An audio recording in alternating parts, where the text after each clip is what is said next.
সুপ্রিয় দর্শক বন্ধুরা, আসসালামু আলাইকুম। দেশ অথবা দেশের বাইরে থেকে প্রিয় বন্ধুগণ, ঠিক এই মুহূর্তে যে যেখান থেকে বাস্তব জীবনের গল্প শোনার জন্য আমার সঙ্গে যুক্ত হয়েছেন আমি আপন। আর যে আপন জীবনের গল্পের ১৬৩২তম পর্বে আপনাকে প্রতিদিনের মতো স্বাগতম জানাচ্ছি। বন্ধুগণ, আজ আমি আপনাকে শোনাবো বন্দনগরী চট্টগ্রামের ভাই উমান প্রবাসী মোহাম্মদ নাজমুল হাসানের জীবনের এক পারিবারিক করুণ বাস্তব জীবন কাহিনী। বন্ধুরা, আজকের গল্পের টাইটেল ৬ বছর পর দেশে এসে দেখে বাবার দ্বারা গর্ভবতী সুন্দরী স্ত্রী। এই গল্পটা চট্টগ্রামেরই প্রত্যন্ত এলাকার এক নিম্ন মধ্যবিত্ত পরিবারের সন্তান উমান প্রবাসী মোহাম্মদ নাজমুল হাসানের জীবনে ঘটে যাওয়া এক সমালোচিত আলোচিত বাস্তব ঘটনা। হয়তো অনেকেই ভাবতে পারেন যে আপন ভাই, এমন ঘটনা তো ঘটতেই পারে প্রবাসীর বউয়ের সঙ্গে। তবে না, এমন ঘটনা ঘটেনি। এমন ঘটনা ওই পরিবার ঘটিয়েছে যা মূলত একটা সিনেমাকেও হার মানায়। মানুষ যে কত বড় ক্রিমিনাল হতে পারে, একজন মানুষের জীবন ধ্বংস করার জন্য আরেকজন মানুষ যে কেমন মরিয়া হয়ে ওঠে, আমাদের আশেপাশে যে মানুষরূপী কেমন অমানুষরা বসবাস করে, এই গল্পটা শুনলে আপনি তাই স্পষ্ট বুঝতে পারবেন। আশা করব শুরু থেকে শেষ পর্যন্ত আজকে প্রবাসী নাজমুল হাসানের জীবনের এই বাস্তব গল্পটা আপনারা প্রত্যেকে আমার মুখে শুনবেন এবং গল্প শেষে ঠিক আপনার মতো করে একটা মন্তব্য কমেন্ট বক্সে লিখবেন। ধন্যবাদ সবাইকে। সুপ্রিয় দর্শক বন্ধুরা, আসসালামু আলাইকুম। আমার নাম মোহাম্মদ নাজমুল হাসান। আমার বাড়ি বন্দনগরী, চট্টগ্রাম। বন্ধুগণ, আমি আমার জীবনের গল্পটা শুরু করার শুরুতে আপনাদেরকে আমার পরিবারের সম্বন্ধে জানিয়ে রাখি। আমার পরিবারে আমি আছি আর আমার মা আছে, আর কেউ নেই। চট্টগ্রামেরই শহরের মধ্যে এক ভাড়া বাসায় আমাদের পরিবারটা ছিল এক উচ্চবিত্ত পরিবার। উচ্চবিত্ত পরিবার বলছি এই কারণে, ছোটোবেলা থেকে আমার মা আমাকে কোনো কিছুর অভাব দেয়নি। আমি যখন আস্তে আস্তে করে মায়ের কোলে বড় হচ্ছিলাম, যখন থেকে আমার বুঝ হয়, বয়স হয়, আমি তখন দেখতাম যে খেলা করার জন্য আমার জন্য এক্সট্রা একটা রুম থাকতো এবং সেই রুমের ভিতরে হরেক রকমের খেলনা থাকতো। আমার বুঝ এবং বয়স হওয়ার পরে আমি সবসময় দেখতাম, আমি মুখ থেকে চাওয়া মাত্রই আমার মা আমার চাওয়া পূরণ করতো, খাওয়া দাওয়া থেকে শুরু করে সব কিছু। এরকম করে আস্তে আস্তে করে বড় হচ্ছি। মোটামুটি একটু বড় হওয়ার পরে আমার মা তখন আমাকে চট্টগ্রাম শহরেরই খুবই সুনামধন্য একটা প্রাইভেট স্কুলে ভর্তি করায়। আমি তখন সেই প্রাইভেট স্কুলে পড়াশোনা করতাম। সকালবেলা আমার মা আমাকে দিয়ে আসতো এবং ক্লাস শেষ হলে পরে আমার মা আমাকে স্কুল থেকে নিয়ে আসতো। আমার মা পেশায় ছিল একজন চাকরিজীবী। চট্টগ্রাম শহরেই আমার মা একটা বেসরকারি কোম্পানিতে চাকরি করতেন। তখন খুব ছোট ছিলাম, জীবনের মানিটা এতটা ভালো বুঝতাম না। মা যেমন করে রাখতো তেমন করেই চলতাম। এরকম করে আস্তে আস্তে সময়গুলো কাটতে কাটতে মোটামুটি যখন আস্তে আস্তে করে বড় হচ্ছি, একটা বিষয় তখন মনের ভিতরে খটকা খাচ্ছে। কি আমার বাবা? আমি তো আমার বাবাকে দেখতে পাচ্ছি না। তখন আমি মাঝে মাঝে যদি আমার মাকে প্রশ্ন করতাম যে মা, আমার বাবাকে, আর যখনই বাবাকে নিয়ে কোনো প্রশ্ন মাকে করতাম, মা তখনই খুব ক্ষেপে যেত, অনেক রেগে যেত। বাবাকে নিয়ে কোনো প্রশ্ন আমার মা একেবারেই বরদাস্ত করতেন না, মানে সহ্য করতে পারতেন না। বাবার প্রসঙ্গে কোনো কথা বললে মা খুবই ক্ষেপে যেতেন। আমি ঠিক তখনও জানতাম না যে কেন আমার বাবার কথা জিজ্ঞেস করলে মা এতটা ক্ষেপে যেতেন। আস্তে আস্তে করে মায়ের সঙ্গে তখন আমার সময়গুলো কাটতেছিল। আমি একটু একটু করে বড় হচ্ছিলাম এবং একটা পর্যায়ে আমি যখন আর একটু বড় হই, তখন আমি অন্যরকম একটা জিনিস আমাদের বাসায় দেখতে পাই। যদিও এটা আমি বহু বছর ধরে দেখে আসছি, মানে আমার শৈশব জীবন থেকে দেখে আসছি। তখন অতটা বুঝ হয়নি, বয়স হয়নি, তাই হয়তো বুঝতে পারিনি। কিন্তু এখন এই জিনিসটা আমাকে খুব বেশি ভাবায় এবং কেন এটা ঘটে আমি তার ব্যাখ্যা খুঁজে বেড়াই। আমি দেখতে পাই যে আমাদের বাসায় মাঝে মাঝে একজন লোক আসে, যিনি আমার বাবাও না, যিনি আমার পরিচিত কেউই না। তিনি এসে আমার মায়ের সঙ্গে রাত যাপন করে, আমার মায়ের সঙ্গে রাতের বেলায় থাকে এবং সকালবেলা চলে যায়। উনি আসার সময় আমার জন্য অনেক খেলনা, অনেক খাবার দাবার নিয়ে আসে এবং যাওয়ার সময় আমাকে অনেকটা আদর করে যায়। আমি হয়তো মনে করতাম তিনি আমার বাবা, কিন্তু একদিন যখন এই লোকটাকে আমি বাবা বলে ডাকি, তখন এই লোকটা আমার উপরে খুব ক্ষেপে যায়। মা তখন আমাকে বলে, এটা তোমার বাবা নয়, এটা তোমার আঙ্কেল। এরপর থেকে আমি ওনাকে আঙ্কেল করেই সম্বোধন করতাম। এরকম করতে করতে একটা পর্যায়ে আমি প্রাইমারি স্কুলের গণ্ডি শেষ করি। প্রাইমারি স্কুল শেষ করে আমি যখন হাই স্কুলে ভর্তি হই, আমার মা আমাকে অনেক টাকা দিয়ে একটা স্কুলে ভর্তি করায়, যে স্কুলে ধরেন এমপি, মন্ত্রী বা বড় বড় ব্যবসায়িকের ছেলেরা পড়াশোনা করতো। এইরকম একটা ব্যয়বহুল স্কুলে আমার মা আমাকে পড়াইতেন। তো আমি ওইখানে পড়তাম এবং একটু পরে যখন বড় হই, আমার বয়স যখন আপনার 6 থেকে 7 বছর, মানে সরি, আমি যখন ক্লাস 6 থেকে ক্লাস 7-এ পড়ি, তখন আমি মোটামুটি বুঝে গেছি যে আমার মায়ের প্রফেশনটা কী, আমার মা মূলত কী করে। তো ওই সময়ের ভিতরে আমার যে আইডি কার্ড হয়েছে, মানে আইডি কার্ড বলতে আমার স্কুলের যে আইডি কার্ড, ওখানে তো আমার বাবার নাম দেওয়া আছে। ওখানে আমি আমার বাবার নাম দেখতে পেলাম এবং আমার যেই গ্রামের ঠিকানা, আমার সেই গ্রামের ঠিকানাও আমি ওখানে দেখতে পাইলাম। কিন্তু এখানে যে গ্রামের ঠিকানা, কোনোদিন আমার মা আমাকে সেই গ্রামে নিয়ে যায়নি এবং এই গ্রাম সম্বন্ধে আমার কোনো ধারণাই নেই। আমার জীবনটাই যেন এক কৌতূহলে ভরা। আমি বুঝতে পারি যে আমার মা শুধুমাত্র নামমাত্র একটা চাকরি করে এবং মূলত আমার মা কোনো এক বড়লোকের রক্ষিতা। সেই বড়লোক মাঝে মাঝে আমার মায়ের কাছে আসে এবং মায়ের বাসা ভাড়া, থাকা খাওয়া এবং আমার পড়াশোনার যাবতীয় খরচ তিনি দেয়, যার বিনিময়ে সে মাঝে মাঝে আমার আম্মার সঙ্গে থাকে। এই জিনিসগুলো যখন একটা সময় বুঝতে পারি, তখন ভিতরটার মধ্যে খুব কষ্ট জেগে বসে। আমি এমন একটা মায়ের সন্তান যে মা কিনা এমন নোংরা কাজ করে, তাহলে আমার বাবা কোথায়? আমার বাবা কি আমার খোঁজ খবর নেয় না? আমার বাবা কি আমার কাছে আসে না? আমার বাবার কাছে কেন আমার মা যায় না? একটা পর্যায়ে যখন একদিন আমি তখন ক্লাস 7-এ পড়ি, যখন একেবারে চাপ দিয়ে একদিন মাকে জিজ্ঞেস করলাম যে বাবা কোথায়, বাবা কেন আসে না, বাবা কেন আমাদের খোঁজ খবর নেয় না, মা ওই দিন আমাকে ঘাড় ধাক্কা দিয়ে ঘর থেকে বের করে দেওয়ার মতো অবস্থা হয়েছে। আমাকে বলে, তোরে কোনোদিন আর এই ঘরে ঢুকতে দিব না, এত বাবা বাবা করিস কেন, তোর এত বাবা লাগবে কেন? আমি তো তোর কোনো অভাব অপূর্ণ রাখি না, আমি তো তোর কোনো কিছুর অভাব দিই না, এরপরেও তুই এত বাবা বাবা কেন করিস? দেখতে দেখতে আরও একটা বছর কেটে গেল। আমি তখন ক্লাস 9 থেকে ক্লাস 10-এ উঠলাম এবং যখন আমি ক্লাস 10-এ পড়ি, তখন আমার মনের ভিতরে এই জিনিসটা খুব জোরালোভাবে জেগে বসছে যে না, আমি আমার বাবার কাছে যাব। আমি আমার এই খারাপ মায়ের কাছে থাকবো না, যে মা কিনা খারাপ কাজ করে টাকা উপার্জন করে আর সেই টাকা দিয়ে আমাকে পড়াশোনা করায়। আমার বাবার কোনো কিছু কেন আমার মা বলে না? চট্টগ্রাম থেকে, মানে শহর থেকে অনেক দূরের একটা এলাকায় আমার আব্বার গ্রাম ছিল। তো আমি তখন ক্লাস 9-এ পড়ে, আমি তো ছোট না, অনেক বড়। একদিন সকালবেলা আমি স্কুল থেকে আমার বাবার সন্ধানের খোঁজে, মানে আমার বাবার খোঁজে আমি তখন গ্রামের পথে রওনা দিই।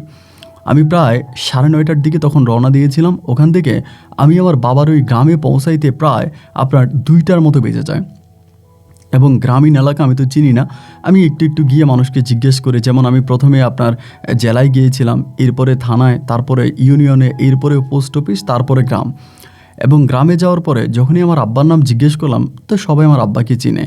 এবং বলার পরে আমি এই প্রথম আমার বাবার সামনে গিয়ে দাঁড়াইছি এবং আমার বাবা তখন মাঠ থেকে কাজ করে মাত্র উঠে আসছে এবং আমাকে দেখার পরে আমার বাবা অবাক হয়ে তাকিয়ে আছে। মানে বাবা হয়তো আমাকে চিনতে পারে না, আর আমিও তো আমার বাবাকে ঠিক চিনতে পারতেছি না, তবে জানি যে এই লোকটার নাম হচ্ছে, এই যে লোকটার নাম আমি খুঁজতেছিলাম, ইনিই সেই ব্যক্তি। উঠানে গিয়ে যখন দাঁড়িয়ে আছি, বাবা মাঠ থেকে কাজ করে আসছে, উনি আমার দিকে তাকায় আছে, আমি ওনার দিকে তাকায় আছি। তারপর আমি জিজ্ঞেস করলাম যে আপনার নাম কি অমুক? এটা জিজ্ঞেস করে উনি মুখে ইশারা দিয়ে বললে হ্যাঁ। এবং দেখেন রক্তের কি টান, যে বাবা খুব ছোটোবেলায় আমাকে দেখেছে এবং আমার তেমন কোনো, মানে আমি একেবারে খুব ছোট তখনই আমার বাবা আমাকে দেখে, কিন্তু বাবা আমাকে ওই দেখে আমাকে বলে যে তোমার নাম কি নাজমুল? এটা বলার পরে আমি বললাম যে হ্যাঁ, এবং এটা বলাতে বাবা তার কাদা মাখা শরীর নিয়ে দৌড়ে এসে আমাকে জড়িয়ে ধরে কান্না করতে শুরু করে। বাবার ওই কান্নায় মনের অজান্তে আমিও তখন কান্না করে ফেলি। আমি কান্না করতে করতে বাবাকে বললাম যে আপনি তো আমার বাবা, কিন্তু আপনি কেন আমার মায়ের খোঁজ খবর নেন নাই? আপনি কেন আমার মায়ের কাছে যান নাই? আর আমার মাও বা কেন আপনার কাছে আমাকে আসতে দেয় নাই? আমার বাবা তখন পর্যন্ত কোনো বিয়ে করেনি। আমার দাদা আছে, দাদি আছে, আমার কাকা আছে, কাকি আছে এবং সবাই আছে, তাদের সঙ্গে আমার বাবাও আছে। আমার বাবা মাঠে ঘাটে সম্ভবত কাজ করে। ঘরে যাওয়ার পরে আমার দাদি দাদা যারা আছে সবাই আমাকে খুব আদর করতেছে। ওদের আদর পেয়ে আমি, মানে আমার পুরনো অতীত আমার মনে হয় যেন আমি সব ভুলে গেছি। এরকম করে প্রায় দুপুরের পরে বিকাল হয়ে গেছে। মনের ভিতর তখন বারবার একটা প্রশ্ন জাগতেছে, আমি তো গ্রামে চলে আসছি, আমার মা তো আর জানে না, আল্লাহই জানে। যদি মা জানতে পারে বা আমি যদি যথাসময়ে বাসায় না যাই, তাহলে তো মা মহা কেলেঙ্কারি করে ফেলবে। আমাকে কোথায় কোথায় খুঁজতে খুঁজতে না জানি এই গ্রাম পর্যন্ত চলে আসে। তবে আমি মনে এটি নিয়ে নিয়েছি, যাই হোক যেটাই হোক, আমার ভাগ্যে যা আছে তাই হবে, কিন্তু আমি আর আমার এই খারাপ মায়ের কাছে আর যাব না। বিকেলবেলা বাবাকে জিজ্ঞেস করলাম যে বাবা, আপনি কেন এতদিন আমার খোঁজ খবর নেননি? আপনি কেন মায়ের কাছে যাননি? বা কেনই বা আমার মা একা একা আমাকে ওই শহরে রাখতো? আমার বাবা তখন আমার দিকে হাসি দিয়ে বলে, বাবা রে, যে মায়ের পেটে 10 মাস 10 দিন ছিলি, আমি তোর কাছে তোর সে মাকে খারাপ করতে চাই না। আমি বাবার মুখের উপরেই বলে দিলাম, আপনি আমাকে আমার মায়ের কাছে খারাপ কি করবেন? আমি নিজের চোখে আমার মায়ের যে কুকীর্তি দেখেছি, একজন সন্তান হিসাবে আমি তখনই মরে গিয়েছি। আপনি নতুন করে আমার মায়ের কোনো কিছুতে আমাকে দেখানোর প্রয়োজন নাই। আমি শুধু আপনাকে এটিই জিজ্ঞেস করতেছি, আপনি আমার মায়ের কাছে যাননি কেন? আমার বাবা বলে, আমি তোমার মায়ের কাছে যাওয়ার সুযোগ তোমার মা আমাকে দেয়নি। আর তুমি গ্রামের একটা ছেলে ছিলা। সবসময় তোমার মা আমাকে বলতো তোমাকে শহরে নিয়ে যাওয়ার জন্য, তোমার মাকে শহরে রাখার জন্য। আমি গ্রামে একটা ছোটোখাটো ব্যবসা করতাম। এই ব্যবসা করে তোমার মাকে বিয়ে করেছি। তোমার মা শহরের মেয়ে ছিল, তারে আমি বিয়ে করে গ্রামে নিয়ে আসি, এবং আসার পরে যখন তুমি দুনিয়াতে আসো, সারাক্ষণই তোমার মা আমার সঙ্গে আমার কানের কাছে ব্যান করতো যে আমরা শহরে চলে যাই, আমরা শহরে গিয়ে ভাড়া থাকি, আপনার যে ব্যবসা আছে এই ব্যবসাটাকে শহরে নিয়ে যান, শহরে নিয়ে গিয়ে আমরা একসঙ্গে থাকি। সারাক্ষণ আমার সঙ্গে এরকম ঝগড়াঝাটি করতো। কিন্তু তোমার দাদা আছে, দাদি আছে, কাকা আছে, ফুফি আছে, আমি এদেরকে ছেড়ে কিভাবে তোমার মাকে নিয়ে শহরে গিয়ে ভাড়া থাকি? এটা তো বড় স্বার্থপরতা দেখাবে। তখন তোমার কাকারাও কেউ কোনো কাজকাম করতো না, সবাই মোটামুটি বেকার ছিল। আমার ইনকামের উপরেই আমার গোটা পরিবারটা চলতো। তো যখনই তোমার মা এভাবে চাপ দিল, আমি সেই চাপ নিচ্ছিলাম না। আমি বলছি যে না, আমি আমার ছেলেকে নিয়ে গ্রামেই থাকবো, ও গ্রামের স্কুলেই পড়াশোনা করবে। তোমার মা তোমার পড়াশোনা নিয়ে খুব চিন্তা করতো, খুব টেনশন করতো। সে সবসময় বলতো, আমার ছেলে যদি গ্রামে থাকে তাহলে চট্টগ্রামের আঞ্চলিক ভাষায় কথা বলবে, শুদ্ধ বাংলায় কথাও বলতে পারবে না। এবং আমার ছেলে গ্রামে থাকলে গ্রামের ওই খেটে খাওয়া মানুষদের মতোই হবে। আমার ছেলে উচ্চ শিক্ষিত হবে না, ভালো মানুষদের সাথে উঠা বসা করার যোগ্যতা তার থাকবে না। আমি ওকে শহরে নিয়ে যাব, আমি ওকে শহরে নিয়ে শহরের স্কুলে পড়াশোনা করাবো। আমি কোনোভাবেই যখন তোমার মায়ের ওই কথা শুনতেছিলাম না, একটা পর্যায়ে তোমার মা আমার উপরে ক্ষিপ্ত হয়ে তোমাকে নিয়ে পালিয়ে যায়। তুমি যখন খুব ছোট ছিলা, ওই সময় যখন তোমাকে নিয়ে তোমার মা পালিয়ে যায়, আমি তোমার মাকে অনেক খোঁজাখুঁজি করেছি গ্রামগঞ্জে, এবং তোমার যে নানু বাড়ি আছে সেখানে অনেক খুঁজেছি, কিন্তু তোমাকে আর তোমার মাকে আমি কোথাও পাইনি। আজ এত বৎসর পর আমি জানি না আল্লাহর কি নীলা খেলা যে তুমি আমার সামনে এসে দাঁড়িয়েছ। আমি আজও বিশ্বাস করতে পারছি না যে আমার ছেলে নাজমুল আমার কাছে এসেছে। আমার কাছে এখনও মনে হচ্ছে এইটা আমার গভীর রাতে দেখা কোনো এক স্বপ্ন। আমি তখন বাবারে বললাম যে না বাবা, আমি আপনার কাছে এসেছি এবং আমি আপনাকে ছেড়ে কোথাও যাব না। মায়ের ওই নোংরা ইনকাম, মায়ের ওই নোংরা টাকা আমার প্রয়োজন নেই। আমি প্রয়োজনে দিনে 3 বেলায় 1 বেলা খাবার খাবো, মাঠে গিয়ে হাড় ভাঙা পরিশ্রম করে ফসল ফলাবো, আর সেই ফসল গঞ্জে বিক্রি করে জামা কাপড় কিনবো, পরিবার চালাবো এবং নিজে খাবো। তারপরেও অসৎ উপার্জনের টাকায় আমি উচ্চশিক্ষায় শিক্ষিত হব না। এই কথাগুলো বলতেছি আর আমার আব্বার মুখের দিকে তাকিয়ে আছি। আমার আব্বা তখন চোখের জল ফেলতেছে আর আমাকে শক্ত করে জড়িয়ে ধরে বলতেছে, আমি তো এমন সন্তানই দুনিয়াতে এনেছিলাম। আমি জানি আমার সন্তান যতই খারাপ জায়গায় থাকুক না কেন, আমার সন্তান কখনো খারাপ হবে না। বাবা, তুমি এত বছর পর কেন আসছো? এর আগে কেন আসলা না? আমি আব্বাকে বললাম, আব্বা, আমি আসার অনেক চেষ্টা করেছি এবং অনেকবার ভেবেছি যে আমি যাব, কিন্তু আমি তো তখন ছোট, বুঝতাম না। এরপরও যখন মাকে প্রশ্ন করতাম, মা আমাকে মারতো। যখনই আপনার কথা জিজ্ঞেস করতাম বা যখনই আমি এইসব কথা জিজ্ঞেস করতাম, মা আমার গায়ে খুব হাত তুলতো। আমি খুব কষ্ট করে আমার জন্ম নিবন্ধনের কাগজ বের করি এবং স্কুলের আইডি বের করি, এবং সেখান থেকে আমি আপনার ফুল অ্যাড্রেসটা বের করে আমি ওখানে চলে আসি। আমার আব্বা তখন আমাকে বলে, তুমি কি আর কখনো তোমার মায়ের কাছে যাবা না? আমি বলেছি, না, আমি আর কখনোই মায়ের কাছে ফিরব না। জীবনে যতকাল বেঁচে থাকি, গ্রাম বাংলার মানুষ হয়ে মাটিতে কাজ করে আমি আপনার সঙ্গে বাকি জীবনটাই থেকে যাব। আমার এই কথা শুনে আমার আব্বার গর্বে তখন বুকটা ভরে গেল। আব্বা আর আমি তখন রাতের বেলায় খাবার খাইতে বসছি। রাত তখন প্রায় 9:30 কি 10টার মতো বাজে। এই সময় আমার মা হাজির, এবং মা একা আসেনি, মা সঙ্গে করে পুলিশ নিয়ে আসছে, মানে প্রশাসনের লোক নিয়ে আসছে। তারা সিভিল পোশাকে ছিল, একটা মাইক্রোবাস নিয়ে মা তখন সরাসরি আমাদের বাড়িতে। তখন আমি খাবার খাচ্ছি এবং মা হাতে নাতে এসে বলতেছে, এই তো আমার ছেলে। তখন পুলিশ আঙ্কেল আমাকে জিজ্ঞেস করতেছে, তোমার নাম কি? আমি যে, আমার নাম নাজমুল হাসান। পরে বললো, তোমাকে এখানে কেউ কিডন্যাপ করে নিয়ে আসছে? আমি বলি, না, কেউ আমাকে কিডন্যাপ করে আনিনি, আমি নিজেই আসছি। বলে, তুমি কি জানো এটা কোন জায়গা? আমি বললাম, হ্যাঁ জানি, এটা আমার বাবার ভিটা, আমার বাবার বাড়ি, আমি আমার বাবার বাড়িতে আসছি। তারপরে পুলিশ আমার আম্মার সঙ্গে কী জানি কথা বলতেছে। আমার আম্মা পুলিশকে বারবার মানে উল্টা বুঝাইতেছে বা ওরকম কোনো কিছু, মানে ফোর্স করার জন্য বা আঘাত করার জন্য ওরকম কিছু বলতেছে। পুলিশ তখন মুখের উপরে আমার আম্মাকে বলতেছে যে না, এমন কোনো কিছু করা যাবে না, এগুলো বলতেছে। বলার পরে এই তর্কাতর্কির একটা পর্যায়ে তখন এলাকার মেম্বার, চেয়ারম্যান থেকে গণ্যমান্য লোকজন প্রায় সবাই তখন উপস্থিত হয়ে যায়। ঘড়ির সময় রাত তখন প্রায় 11টা থেকে 12টা বেজে যায়। সবাই তখন এসে গেল আমাদের উঠানে। সবাই সাই সাই করে এসে বলতেছে কি করা যায়, এখন কি করা যাবে, সবাই এই আলোচনা করতেছে। এবং আমাকে তখন পুরো গ্রামবাসী সহ পুলিশের লোকেরা জিজ্ঞেস করলো যে তুমি কি তোমার মায়ের কাছে থাকবা না তোমার বাবার কাছে থাকবা। আমি তখন প্রাপ্ত বয়স, ক্লাস 9-এ পড়ে, আমি তো ছোটো না। আমি তখন বললাম যে আমি অবশ্যই আমার বাবার কাছে থাকবো, আমি আমার মায়ের কাছে থাকবো না, আমার মায়ের কাছে আমি যাব না। এবং পুলিশ তখন সরাসরি আমার মাকে বলে দিল যে ছেলে যেহেতু তার বাবার সঙ্গে থাকতে চায় এবং তার প্রাপ্তবয়স হয়ে গেছে, এখন আপনি চাইলেও আপনার ছেলেকে আর নিতে পারবেন না। মা অনেক হামকি দামকি যায় ঝামেলা করে রাত 3টা বাজে মা এখান থেকে পুলিশের সঙ্গে চলে যায়। আমাকে নেওয়ার সর্বোচ্চ চেষ্টাটা আমার মা করে, কিন্তু আমি মার সঙ্গে যাইনি। আমার আব্বা তখন আমাকে বলতেছে যে নাজমুল, তুমি তো কাজটা কি করলা, তোমার আম্মার সঙ্গে গেলে তোমার জীবনটা অনেক সুখের হইতো। আমি আমার আব্বারে বললাম, আব্বা আমি তো আপনাকে আগেও বলেছি এমন সুখ আমার প্রয়োজন নাই। যেই দৃশ্য আমি আমার চোখে দেখেছি, এরপরে এই মায়ের কাছে আমার আর যেতে ইচ্ছে করে না বাবা। এরপরে বাবার সঙ্গে আমি তখন গ্রামে থেকে গিয়েছি। গ্রামের মাটি, মানুষ এবং গ্রামের প্রকৃতির সাথে আমি এক নিবিড় প্রেমের গল্প শুরু করেছি। আমি যে ছেলে কখনো মাঠে নামিনি, কাদায় নামিনি, আমি আমার বাবার সঙ্গে তখন মাঠে কাদাতে নামতাম এবং সেখানে ধান বোনাইতাম, ফসল ফলাইতাম, বাবার সঙ্গে মাঠে ঘাটে কাজ করতাম। বাবা গ্রামের একটা স্কুলে আমাকে তখন ক্লাস 9-এ ভর্তি করিয়ে দেয়।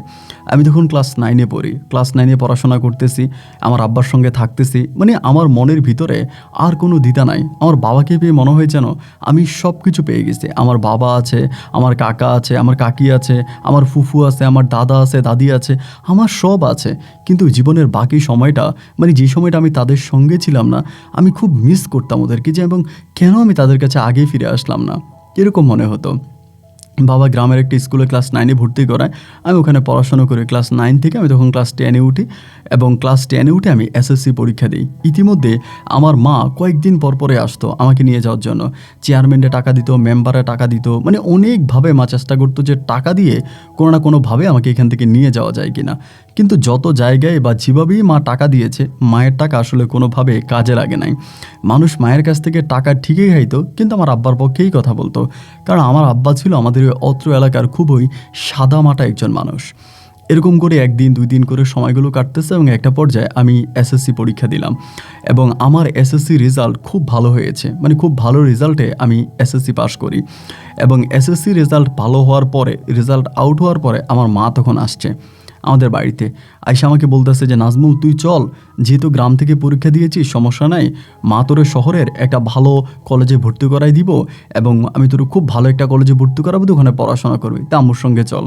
আমি মাকে একটা কথা স্ট্রেট বলে দিয়েছি যে না, আমি গ্রামে যাব না, আমি আমি আমি শহরে যাব না, আমি গ্রামে আছি, আমি গ্রামেই থাকবো, আমার আব্বার সঙ্গে থাকবো এবং স্কুল আমি যেখান থেকে শেষ করেছি সেখানেই আরেকটা কলেজ আছে, আমি সেই কলেজে ভর্তি হয়ে যাব। মায়ের চেষ্টার কোনো ত্রুটি ছিল না, কিন্তু কোনোভাবে মা আমাকে নিতে পারেনি। তো তখন আমার 10 ইয়ার্সের বয়স, আমি আমার আব্বার সঙ্গে আছি। এই করতে করতে আমাদের এলাকার একটা কলেজ থেকে আমি তখন ফর্ম উঠাইছি, আমি সেখানেই থাকবো।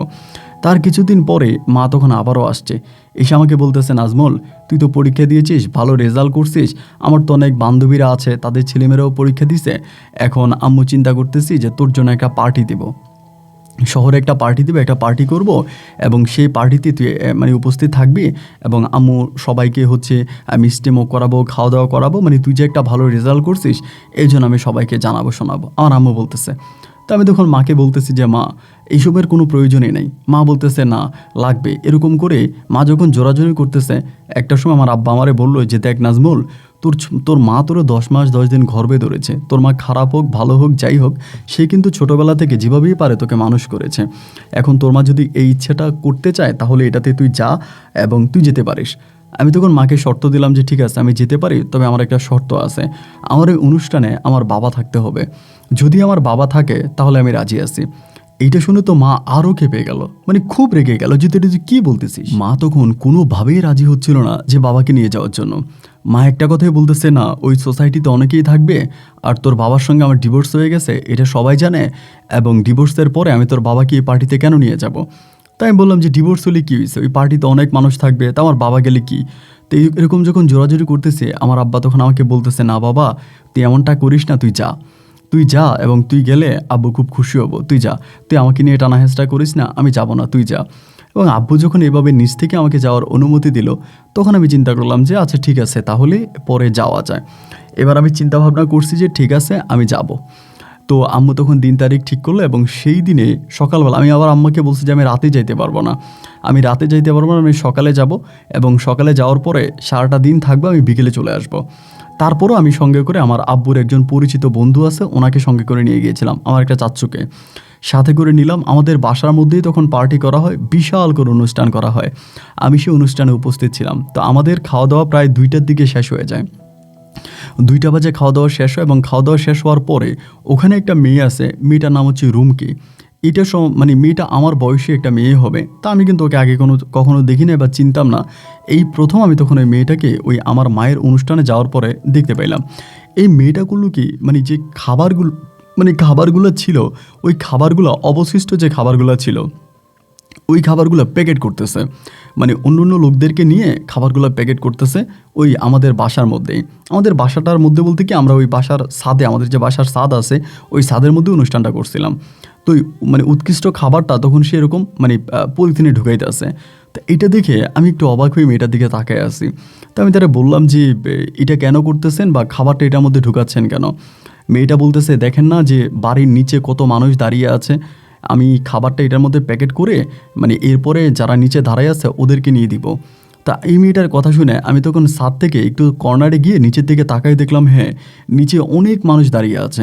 উপরে পার্টি হয়েছে, বা নিচে তো গান গেছে বা মিউজিক বাজছে, তারা তো জানতে পারছে, এরকম নিচে অনেকেই দাঁড়ায় আছে। এই মেয়েটা তখন দেখলাম কি, এই খাবারগুলো নিল, এবং আমাদের অবশিষ্ট যে খাবারটা ছিল সেটাও নিল। নেওয়ার পরে মেয়েটা যখন নিচে যাচ্ছে খাবারগুলো মানুষকে দেওয়ার জন্য, আমি জানি না ভাই, কেমন যেন আমার মনটা তখন একটা নাড়া দিয়ে উঠলো।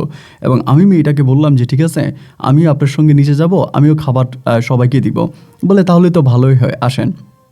এবার আমি এই মেয়ের সঙ্গে নিচে নামছি, এবং নিচে নামার পরে আমি মেয়েটার সঙ্গে সবাইকে তখন খাবার দিতেছি। সবাইকে খাবার দিচ্ছি একে একে, ও মেয়েটাও দিচ্ছে, আমিও দিচ্ছি। এবং আমার কাছে মনে হয় যেন সেদিনকার ওই কাজটা আমার অনেকটা ভালো লেগেছে। মানে এইরকম কাজ যদি জীবনে প্রতিদিন করতে পারতাম, মনে হয় আমার জীবনটা অনেক সুখের হইতো। এবং এই মেয়েটাকে আমার অনেকটা ভালো লাগছে। তাই মেয়েটার সঙ্গে তখন নিচে দাঁড়ায় কথা বললাম, নাম জিজ্ঞেস করলাম, বলে রুম কি। তাই বললাম যে আপনি কোথায় থাকেন? বলে আমার আব্বা আম্মা দেশের বাইরে থাকে, আমি আমার দাদুর সঙ্গেই থাকি এবং চট্টগ্রাম শহরেই থাকি। তাই বললাম যে এই পার্টিতে কিভাবে আসা বা কীভাবে আসলেন? বলে আমার আন্টির সঙ্গে আপনার আম্মুর পরিচিত আছে, আমার আন্টি আমাকে এখানে নিয়ে আসছে। মেয়েটার সঙ্গে তখন কথাবার্তা বললাম, আমার কাছে ভালোই লাগছে। এবং এরকম বড়লোকের মেয়ে হওয়ার পরেও সাধারণ মানুষদের প্রতি, বিশেষ করে গরিব মানুষের প্রতি তার যে প্রেম এবং ভালোবাসা, মনের অজান্তেই তার প্রতি আমার একটা দুর্বলতা কাজ করতে শুরু করে। তাকে নিয়ে বাসার ছাদে গেলাম, এবং ছাদে যাওয়ার পরে আমার আম্মুর সঙ্গে তখন কথা বলতেছি। বললাম, মা এই মেয়েটাকে। মা বলে এটা তো আমার বান্ধবীর বোনের মেয়ে। আমি বললাম যে ও আচ্ছা, মেয়েটা অনেক ভালো মা, এখানে যতগুলো মেয়ে দেখলাম, বাট তার মাঝে এই মেয়েটাকে অনেক ভালো লাগছে, মেয়েটা অনেকটা ভালো। আমার আম্মু বলে হ্যাঁ, ও এমনিও অনেক ভালো, খুবই শান্ত স্বভাবই, অনেক ভালো একটা মেয়ে। তা আম্মুর সঙ্গে কথাবার্তা বলছে। এখানে আমার আম্মু তখন আমাকে একটা মোবাইল ফোন গিফট করে। তখন কিন্তু মোবাইল ফোন অনেক এক্সপেন্সিভ, মানে একটা ফোনের অনেক দাম। মানে আপনার তখন বাটনের ফোনগুলোই ছিল, বাট খুবই দামি দামি ফোন। তো আমার আম্মু তখন, আমি যে রেজাল্ট ভালো করছি এই জন্য আম্মু তখন আমাকে একটা মোবাইল ফোন কিনে দেয়। আমি তখন ফোনটা নিয়ে যাই, এবং আম্মু আমাকে একটা সিম কার্ডও ভরে দেয়। এবং আমি তখন 4টার মধ্যে আমাকে বলতেছি, আম্মু 4টা বেজে গেছে, আমি আর এই জায়গায় থাকবো না, আমি এখান থেকে চলে যাব। তো 4টা বাজে আমার আম্মুর কাছ থেকে বিদায় নিয়ে আমি আবারও গ্রামে চলে আসি। এবং গ্রামে আসার পরে গ্রামের সবার সঙ্গে তখন মানে চলাফেরা করতেছি, উঠতেছি, বসতেছি, খাইতেছি। এইভাবে কাটতে কাটতে একদিন হলো কি, আমার আম্মু আমারে বলতেছে, আমার আম্মু কিন্তু তখন আমাকে প্রতিনিয়তই ফোন করতো যে নাজমুল তুই খাইছিস কিনা, ভালো আছিস কিনা, কলেজে গেছিস কিনা, সবসময় আমার খোঁজ খবর নিত। আমি আম্মুর সঙ্গে কথাবার্তা বলতাম। এরকম করতে করতে একদিন আম্মু আমাকে বলতেছে যে নাজমুল, বিকেলবেলা তখন আমাকে বলে যে তুই যে তোর একটা ফ্রেন্ডের কথা বলছিলি, তোর রেজাল্ট আউট হওয়ার পর আম্মু যে পার্টি দিয়েছিলাম, ওখানে আসছিল রুমকে, তোর মনে আছে? ওই যে নিচে গিয়ে সবাইরে খাওয়ার টাওয়ার দিছিল গরিব মানুষদেরকে। আমি বললাম হ্যাঁ মা, মনে আছে। এই মেয়েটা মনে থাকবে না কেন? মা বলে ও আমাদের বাসায় আসছে, কথা বলবি? আমি বললাম মা তাহলে দাও না একটু কথা বলি। আমারও ভিতরে কেন জানি মেয়েটার সাথে কথা বলতে মন যাচ্ছিল। পরে মেয়েটার কাছে দিলাম, আমি তখন তার সঙ্গে কথাবার্তা বললাম, খুব ভালো লাগলো, মানে খুবই ফ্রেন্ডলি, মানে এত ভালো আচার আচরণ, এত ভালো যে আমি আসলে আপনাকে বলে বোঝাতে পারবো না। আমি তখন তারে বললাম যে তুমি কোনো ফোন ইউজ করো কি না, মানে আমি নিজ থেকেই বললাম। বলে হ্যাঁ আমি তো একটা মোবাইল ফোন ইউজ করি। আমি বললাম এই নাম্বারটা আমাকে দাও, মাঝে মাঝে তোমার সঙ্গে কথা বলবো। এরপরে মেয়েটা আমাকে নাম্বারটা দেয় এবং নাম্বার দেওয়ার পর আমি তখন তার ফোন নাম্বারটা নিয়ে যাই এবং সে বলে, আমি তখন কাগজে লিখি, লেখার পর তার নাম্বারটা আমি সেভ করি। তো ওই দিন আমার আম্মু পরিচয় করে দেওয়ার পর থেকে আমি সবসময় তার সঙ্গে কথা বলি, প্রতিদিনই ফোন করি। সে শহরে একটা স্কুলে পড়ে এবং পরে জানতে পারি যে সে আমার সমবয়সী, মানে আমি যেই ক্লাসে পড়ি ওই ক্লাসেই পড়ে, আমার সমবয়সী একটা মেয়ে। পরে তার সঙ্গে কথাবার্তা বলি, সে তার কলেজ সম্বন্ধে আমাকে বলে, আমি আমার কলেজ সম্বন্ধে বলি। এইভাবে অনেকগুলো দিন কাটার পরে একদিন সে আমাকে বলতেছে কি যে নাজমুল, আমার না গ্রামের স্কুলগুলো বা গ্রামের কলেজগুলো খুব ভাল লাগে। আমার আম্মু যখন বাংলাদেশে ছিল তখন আমি গ্রামের স্কুলে গিয়েছিলাম, গ্রামের স্কুল দেখেছিলাম। তো এখন তো আমার যেতে পারি না, আমাদের তো এখন আর গ্রাম নাই। তা তুমি কি একদিন তোমাদের গ্রামে আমাকে নিয়ে যাবা? এটা শুনে আমার কাছে খুব ভালো লাগলো। আমি বললাম হ্যাঁ অবশ্যই নিয়ে যাব। বলে কিন্তু তোমার আম্মুকে বলতে পারবা না, কারণ তোমার আম্মুকে বলে তোমার আম্মু আমার আন্টিকে বলে দিবে, এরপরে একটা ঝামেলা তৈরি হবে। সো তুমি যদি এটা না করে আমাকে নিতে চাও তাহলে আমাকে অ্যাড্রেস দিলে আমি একদিন যাব তোমার সঙ্গে, তোমাদের গ্রামটা ঘুরে দেখব। তো আমি তখন বললাম এটা তো আমার জন্য বেশ ভালোই, আমার জন্য একটা গুড নিউজ হতে পারে। তো আচ্ছা ঠিক আছে, তুমি তাহলে কবে আসবে আমাকে বলো। তারপর ও একটা ডেট ফিক্সড করলো। ওই ডেটে আমি তখন তাকে রিসিভ করে আমাদের গ্রামে নিয়ে আসি। একদম সকালবেলা গ্রামে আনি এবং গ্রামে আনার পরে ও ভীষণ আনন্দিত, মানে এতই এক্সাইটেড যা বলার মতো না। গ্রামের মানুষ, গ্রামের পরিবেশ এবং গ্রামের সব কিছুকে ভীষণ মুগ্ধ করেছে। ও প্রায় একেবারে দুপুরে আমাদের সঙ্গে পান্তা ভাত, এরপরে আপনার আলুর ভর্তা, তারপরে বিভিন্ন যে গ্রামীণ খাবারগুলো আছে ওই খাবারগুলো খাইছে।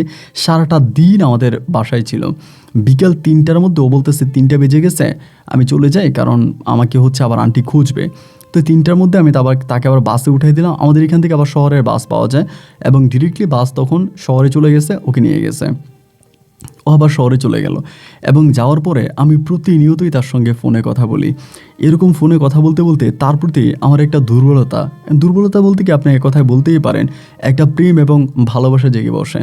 মনের অজান্তে আমি তখন তাকে ভালোবেসে ফেলি, একইভাবে সেও আমাকে ভালোবাসে। আমরা দুজন দুজনকে খুব ভালোবাসি এবং এরকম করে আমাদের মাঝে একটা নতুন প্রেম আর ভালোবাসার সম্পর্ক শুরু হয়। আস্তে আস্তে করে ও আমাকে বুঝতে শুরু করে এবং আমিও ওকে বুঝতে শুরু করি। দুজন দুজনাকে খুব বেশি ভালোবাসি। এভাবে আমাদের ভালোবাসার সম্পর্কটা খুব বেশি দিন যায় না, প্রায় 1 বৎসরের মতো চলতে থাকে। ওই সময় পড়াশোনার বেশ ক্ষতি হয়। একে তো গ্রামের কলেজটা বেশি একটা ভালো ছিল না এবং গ্রামের যে বন্ধুবান্ধব আছে ওদের সঙ্গে মিশতাম এবং আমি এদিক দিয়ে আবার রুমকির সঙ্গে প্রেম করতাম। তো সব কিছু মিলিয়ে আমার ইন্টারমিডিয়েটের রেজাল্টটা অতটা ভালো হয়নি। মানে ভালো হয়নি বলতে আপনাকে খুলিয়ে বলে, আমি ইন্টারমিডিয়েটে ফেল করি এবং ফেল করার পরে আমার মাও খুব মন খারাপ করে, মানে করে তুই শহরে চলে আয়, তুই গ্রামে থাকলে আরও খারাপ হয়ে যাবি, এটা সেটা। মা তখন আমাকে মানে শহরে নিয়ে যাওয়ার জন্য একেবারে উঠে পড়ে লাগছে। তখন রুমকির সঙ্গে আমার জমিয়ে প্রেম চলতেছে। এরকম করতে করতে একটা সময় রুমকে হঠাৎ করে বলতেছে কি যে আমাকে বলে, নাজমুল আমার আব্বু আম্মু তো আসবে বাংলাদেশে এবং তারা খুব রিসেন্ট আসবে, তারা এসে আমাকে বিয়ে শাদী দিয়ে দিবে, এখন আমি কি করব। যখন এটা বলছে আমি তখন খুব ভয় পেয়ে গেলাম। তখন কিন্তু ও আমার জীবনের প্রথম ভালোবাসা এবং তাকে অসম্ভব ভালোবাসি। ইন্টারমিডিয়েটের রেজাল্টও খারাপ হয়েছে, গ্রামে পড়ে আছি। আবার ওই সময় কিন্তু আমি আম্মার কাছ থেকে কিছু হাত খরচে টাকা নিতাম। আব্বা তো অতটা দিতে পারতো না, কারণ ওর সঙ্গে মানে রুমকির সঙ্গে শহরে যাওয়া, দেখা করা, ওর সঙ্গে রেস্টুরেন্টে বসে খাওয়া, এত একটা ব্যয়বহুল টাকা পয়সার দরকার। তো এই জন্য আমি মাঝে মাঝে আম্মুর কাছে গেলে আম্মু আমাকে টাকা দিত। আম্মুর এই টাকাটা আমি রুমকির পিছনে ব্যয় করতাম। তো এর ভিতরেও আমাকে বলতেছে যে আমার আব্বু আম্মু তো দেশের বাইরে থেকে আসবে এবং আসার পরে তারা হয়তো আমাকে বিয়ে শাদী দিবে, না হয় আমাকে দেশ থেকে নিয়ে চলে যাবে। তো আমাদের এই সম্পর্কটার কী হবে, তুমি কিছু একটা করো। তখন আমি বললাম যে আসলে কি করব আমি তো ঠিক বুঝতেছি না। আমাকে বলে প্লিজ কিছু একটা করো, কারণ এভাবে তো হতে পারে না। আর আমি বললাম তাহলে আমি কি করতে পারি, আমি কি আমার আম্মুকে আমাদের এই সম্পর্কের বিষয়টা বলতে পারি? ও আমাকে বলে তুমি তোমার আম্মুকে না হয় বললা, কিন্তু তোমার আম্মুকে বললেও এতে কোনো কাজ হবে বলে মনে হয় না। কারণ আমার আব্বা আম্মু খুব মানে মানুষ, তারা মানে খুব দেখবে, তোমার বাবাকে দেখবে, তোমার মাকে দেখবে। যখন জানতে পারবে যে তোমার আম্মুর সাথে তোমার আব্বুর ডিভোর্স হয়ে গেছে এবং তোমার আব্বু সেপারেট, তোমার আম্মু সেপারেট এবং তোমার আম্মু তো শহরে কী করে তুমিও জানো। তো ওই সব কিছু মিলে আসলে আমার আব্বা আম্মা তো রাজি হবে না যে এরকম একটা অগোছালো পরিবারে আমাকে দিবে না। আর আমার আন্টি বললেও কোনো কাজ হবে না, কারণ আমার আব্বা আম্মু আমার আন্টিকেও অতটা বিশ্বাস বা ভালোবাসে না। আন্টির কথার কোনো মূল্যায়ন তারা করবে না। আমি তখন বললাম তাহলে এখন কি করা যায়, মানে আমি কি করতে পারি? তো বলতেছে আসলে আমি বুঝতেছি না কি করব, বাট আমি তোমাকে অনেকটা ভালোবাসি, আমি তোমাকে হারাইলে খুব কষ্ট পাবো। ও আমাকে বলতেছে, তা আমিও কি একই কথা বলতেছি যে আমিও তো তোমাকে হারাইলে খুব কষ্ট পাবো। এরকম করে দুজনে কথাবার্তা বলতে বলতে একটা পর্যায়ে ও আমারে বলতেছে যে তুমি একটা কাজ করো, তোমার আম্মুর সঙ্গে বিষয়টা নিয়ে কথা বলো, দেখো তোমার আম্মু কী বলে। আমি বললাম যে আমার আম্মুর সঙ্গে কথা বললে আমার আম্মু কী বলবে আমি তো বুঝতেছি না। তো ও আমাকে বলে তুমি বলে দেখো। তারপর আমি ভয় পাইতেছি যে আম্মুকে বললে আম্মু আবার কী মনে করে, আবার আমি তো জানি আবার আবার আব্বুকে বলে দেয় কিনা। আমার আব্বু কিন্তু আবার এটা পছন্দ করে না, কোনোভাবে আব্বু পছন্দ করে না। তা আমি আম্মুকে বলতেছি না। তারপরে ও কি বলে, ও নিজেই বলতেছে আচ্ছা ঠিক আছে, তুমি যেহেতু আম্মুকে বলতে ভয় পাচ্ছ, মানে তোমার মাকে বলতে ভয় পাচ্ছ, আমি তাহলে আন্টির সঙ্গে কথা বলি এবং আমি আন্টিকে বিষয়টা বুঝিয়ে বলি। এবারও আমার মায়ের সঙ্গে কথাবার্তা বলে। মায়ের সঙ্গে কথাবার্তা বলার পরে ওই তখন আমাকে বলতেছে যে নাজমুল একটা কাজ করো, আমি তো আন্টির সঙ্গে কথা বলছিলাম এবং মোটামুটি আন্টি আমাকে খুব মানে সাপোর্ট দিয়েছে। এখন একটা কাজ করো, তুমি গ্রাম থেকে চলে আসো, তুমি গ্রাম থেকে চলে আসো এবং আমরা আন্টির কাছে চলে যাই। আন্টির কাছে গেলে পরে আন্টি আমাদের বিয়ে পড়াই দিবে এবং বিয়ে হয়ে গেলে আন্টির বাসায় আমি আর তুমি থাকবো এবং আমার আব্বা আম্মু যদি বিদেশ থেকে আসে তাহলে আন্টি পুরো বিষয়টা ম্যানেজ করবে, আমাকে বলছে। তো এটা যখন বলছে তখন তো আমি প্রেমে অন্ধ, মানে আমাকেও যেভাবে বলতেছে আমি সেভাবেই শুনতেছি। আমি তখন চিন্তা করছি যে এটা তো অনেক ভালো একটা প্লাস পয়েন্ট। আমি তখন আমার আম্মুর সঙ্গে কথা বলে আম্মু তখন আমাকে বকাঝকা করে যে তুই আমাকে আগে বললি না কেন, তোর জন্য তো আমি কম করি নাই, তোর সুখের জন্য, তোরা ভালোভাবে পড়াশোনা করানোর জন্য, তোকে একটা ভালো অবস্থানে নেওয়ার জন্য আমি তোর বাবাকে পর্যন্ত ছেড়ে দিয়েছি, আমি তোর বাবার সঙ্গে সম্পর্ক আলাদা করে দিয়েছি, আমি তোর জন্য এত কিছু করেছি, সুতরাং তুই আমার কথা শুনবি না কেন বা তুই আমাকে বলবি না কেন। তো যাই হোক, রুমকি যেহেতু আমাকে বলছে আমি বিষয়টা জানতে পারছি, তুই চলে আয়। তো আমি ভাই কোনো কিছুর বিনিময়ে আমার মায়ের কাছে যেতে রাজি ছিলাম না, কিন্তু শুধুমাত্র এখন রুমকিকে পাওয়ার জন্য আমি তখন রাজি হয়ে গেলাম যে ওকে ফাইন ঠিক আছে, আমি তাহলে আমি যাব। এবং সবশেষ আমি আমার বাবাকে ছেড়ে এই রুমকির প্রেমে মাতোয়ারা হয়ে আমি যে মাকে বহু বছর আগে ছেড়ে আসছি সে মায়ের কাছে আমি আবারও গেলাম। এবং যাওয়ার পরে মা তখন রুমকির সঙ্গে আমাকে জাস্ট একটা হুজুর ডেকে কলমা পড়িয়ে দিয়েছে, কোনো কাবিন হয়নি বা ওরকম কোনো ডকুমেন্ট হয়নি, শুধুমাত্র কলমা পড়াই দিছে এবং কলমা পড়ে আমাদেরকে এক ঘরে থাকতে দিছে। আমাদের ওরকমভাবে বিয়ে হয়নি, আমি সানায় আমি পাগড়ি পরিনি, পাঞ্জাবি পরিনি, ও ওরকম করে বউ সাজেনি, নর্মাল ড্রেস আমাদের বিয়ে হয়। বিয়ে হওয়ার পর আমাদের এক রুমে দেয়, আমরা এক রুমে থাকি। তো এরকম করে থাকতেছি আর আস্তে আস্তে করে সময়গুলো কাটতেছে। তো তখন কিন্তু আমি আর আব্বুর সঙ্গে আর কোনো যোগাযোগ করি না বা গ্রামের কথা আমি পুরোই ভুলে গেছি। এবং আমার আব্বুও মনে খুব কষ্ট পাইছে। আব্বু তো পরে বিষয়টা জানতে পারছে যে আমি একটা মেয়েকে ভালোবাসছি বা এই মেয়েটাকে আমি বিয়ে করে আম্মুর বাসায় আছি। এটা জানার পরে আমার আব্বা অনেক কষ্ট পাইছে। আমি আব্বার যে ফ্রেন্ডদের সঙ্গে বা অন্যদের সঙ্গে কথা বলছে তারা আমাকে বলছে যে নাজমুল তোমার আব্বা খুব কষ্ট পাইছে এবং বিষয়টা তোমার আব্বু মানে ওভাবে স্বাভাবিকভাবে নেয়নি, তার ভিতরে অনেক কষ্ট গেছে। তাই যে ঠিক আছে, আমি তো আসলে একরকম জেনে শুনেই কষ্ট দিয়েছি, আমার কাছে এটাই মনে হয় যে আমি এটা কেন করলাম। তারপর আমি রুমকির সঙ্গে এখানে থাকতেছি, 1 দিন 2 দিন 3 দিন করে সময়গুলো কাটতেছে এবং কাটতে কাটতে আমি রুমকিকে জিজ্ঞেস করেছি কী ব্যাপার, তুমি না বললা তোমার আব্বা আম্মা আসবে কিন্তু তারা যে আসতেছে না। ও আমাকে বলে আমার আব্বা আম্মা তো আসার কথা ছিল, কিন্তু তারা কেন এরকম ডিলে করতেছে আমি তো বুঝতেছি না। আর তারা না আসলেই তো ভালো, তারা আসলে তো সমস্যা আরও বাড়বে, আমাকে খুঁজবে, তারা পুলিশ নিয়ে আমাকে খোঁজাখুঁজি করবে, আমাকে বের করবে, এরপর তো আমাদের সম্পর্কটা আরও একটা আরও কঠিন অবস্থার মধ্যে চলে যাবে। আমি বললাম হ্যাঁ এটাও তুমি ঠিক বলছো যে তোমার আব্বা আম্মা তো আসলে এখানে তোমাকে খোঁজাখুঁজি করবে, আর অনেক ঝামেলা করবে, তো সেখানে তারা আসে নাই, সেটা আরেকটা ভালো হয়েছে। তো এরকম করে আমি তখন রুমকির সঙ্গে কথাবার্তা বলি, ও আমার সঙ্গে কথাবার্তা বলে, আমরা তখন এক ঘরে থাকতেছি। আমাদের খাবার দাবার থেকে শুরু করে সব কিছু কিন্তু আমার আম্মুই বিয়ার করতেছে। তো এরকম করে অনেকগুলো দিন কেটে গেল, প্রায় আপনার 1 থেকে 1.5 মাসের মতো কেটে গেছে। 1-1.5 মাস পরে আমার আব্বার জন্য আমার খুব কষ্ট হচ্ছিল এবং কষ্ট হওয়ার পর আমি একদিন রুমকিকে বললাম যে রুমকি, আমি আমার আব্বুর সঙ্গে দেখা করার জন্য গ্রামে যাব, তুমি কি বলো। এটা বলাতেই রুমকি খুব ক্ষিপ্ত হয়ে গেল, রেগে গেল। আমাকে বলে কেন তোমার আব্বুর কাছে যেতে হবে, তোমার আব্বু কী করছে, তোমার আম্মু তোমাকে ছোটোবেলায় পড়াশোনা করাইছে, তোমাকে শহরে রাখছে, শহরের স্কুলে পড়াইছে, এরপরে তুমি যাকে ভালোবাসতা তাকে পাওয়ার জন্য তোমার আম্মা কত ত্যাগ স্বীকার করছে, নিজে রিস্ক নিয়ে আমাদের বিয়ে করাই দিছে, আজকে তোমার আম্মু তোমার জন্য এত কিছু করছে, তারপরেও তুমি আব্বু আব্বু করো কেন। ও আমার মুখে আমার বাবার নামটা শুনতেই পারতো না, বাবার নাম বললে ও খেপে যাইতো, রেগে যাইতো, ও বাবার কাছে যেতে দিত না। এভাবেই সময়গুলো কাটতে কাটতে একটা পর্যায়ে আমার ভিতরে কেমন জানি রুমকিকে ভালো লাগতেছিল না। ওর চলাফেরা, যেমন আমি প্রথমত আপনাকে একটা কথা বলি, আমি কিন্তু ওর প্রেমে পাগল হয়ে গেছিলাম, ওর জন্য পাগল হয়ে গেছিলাম মানুষের প্রতি ওর মানবতা দেখে। কিন্তু আমি দেখতাম কি ও রুমের মধ্যে স্মোক করতো, সিগারেট খাইতো।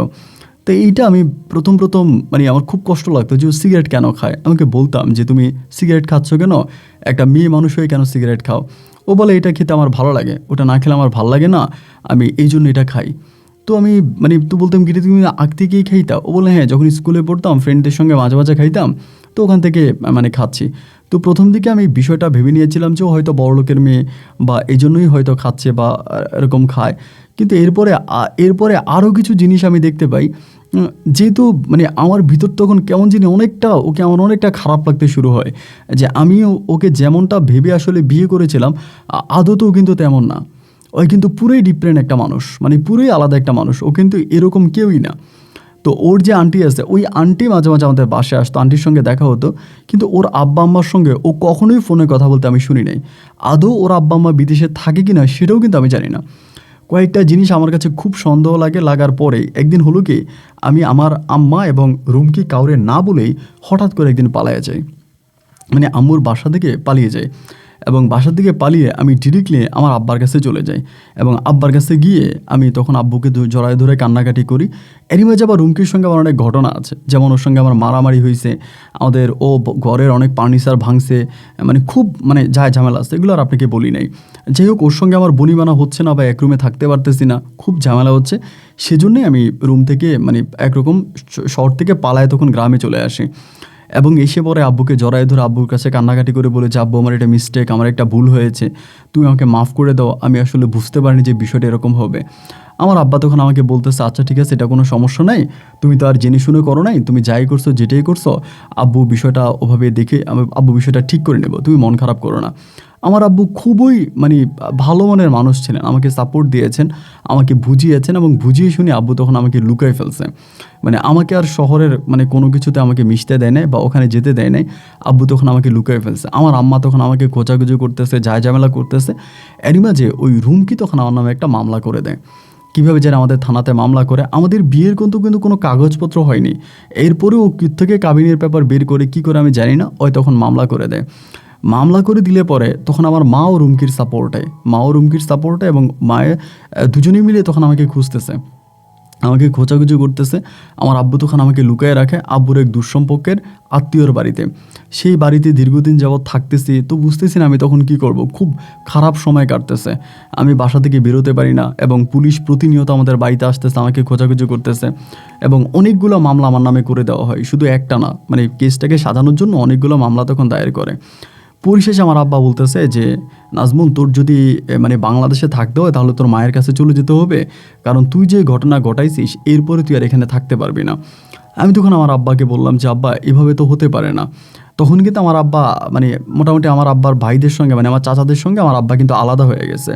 আব্বু আলাদা একটা বাড়ি করছে, সেই বাড়িতে আব্বু থাকে, ওখানে একটা কাজের বুয়া থাকে, ওই বুয়া রান্না বান্না করে দেয়, আমি আর আব্বু তখন খাইতাম।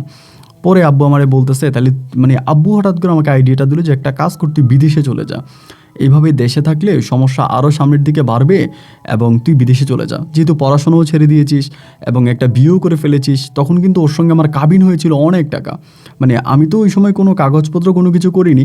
পরে আম্মা মানে কীভাবে ও কাবিন টাবিন বের করে অনেক টাকা কাবিনের এক কাগজও নিয়ে আসছে। তো যাই হোক, পরে আমি চিন্তা করছি যে মানে আমার আব্বু বলতেছে যে তুই এখন এখান থেকে সেভ হতে হলে তুই বিদেশ চলে যা। তো ইমিডিয়েটলি আমার আব্বু তখন কোনো দেশের ভিসা খোলা পাচ্ছিল না বা কোনো একটা দেশে পাঠাইতে অনেক ঝামেলা। তখন খুব সহজে আমার আব্বার এক বন্ধু আব্বুকে পরামর্শ দিল যে ছেলেটাকে ওমান পাঠিয়ে দেন। ওই সময় কিন্তু ওমানের ভিসা অ্যাভেলেবেল ছিল এবং খুব কম সময়ে ভিসা হয়ে যেত। সৌদি, কাতার, কুয়েত বা ইউরোপ, আমেরিকা যুক্তরাষ্ট্র, ওই সমস্ত দেশগুলোর ভিসা হতে একটা যে জটিলতা ছিল, একটা সমস্যা ছিল, ওমানের ভিসাটা কিন্তু খুব ইজি ছিল। আমার আব্বু তখন করলো কি, তার বন্ধুর সঙ্গে কথাবার্তা বলে খুব দ্রুতই আমার জন্য ওমানের প্রসেস করলো। আমি পাসপোর্ট করলাম, ডকুমেন্ট পাঠাইলাম, সব কিছু পাঠানোর পরে খুবই কম সময়ের ভিতরে আমার তখন ওমানের ভিসা লেগে যায়। যখন ওমানের ভিসা হয়, আমি ওই আমার আব্বুর বন্ধুর মানে আব্বুর ভাইয়ের বাসা থেকে মানে বাড়ি থেকে আমি তখন আমার আব্বুর সঙ্গে কথাবার্তা বলি, দাদাদির সঙ্গে দেখা করি খুব গোপনে, এবং সেখান থেকে আমি তখন ওমানে চলে যাই।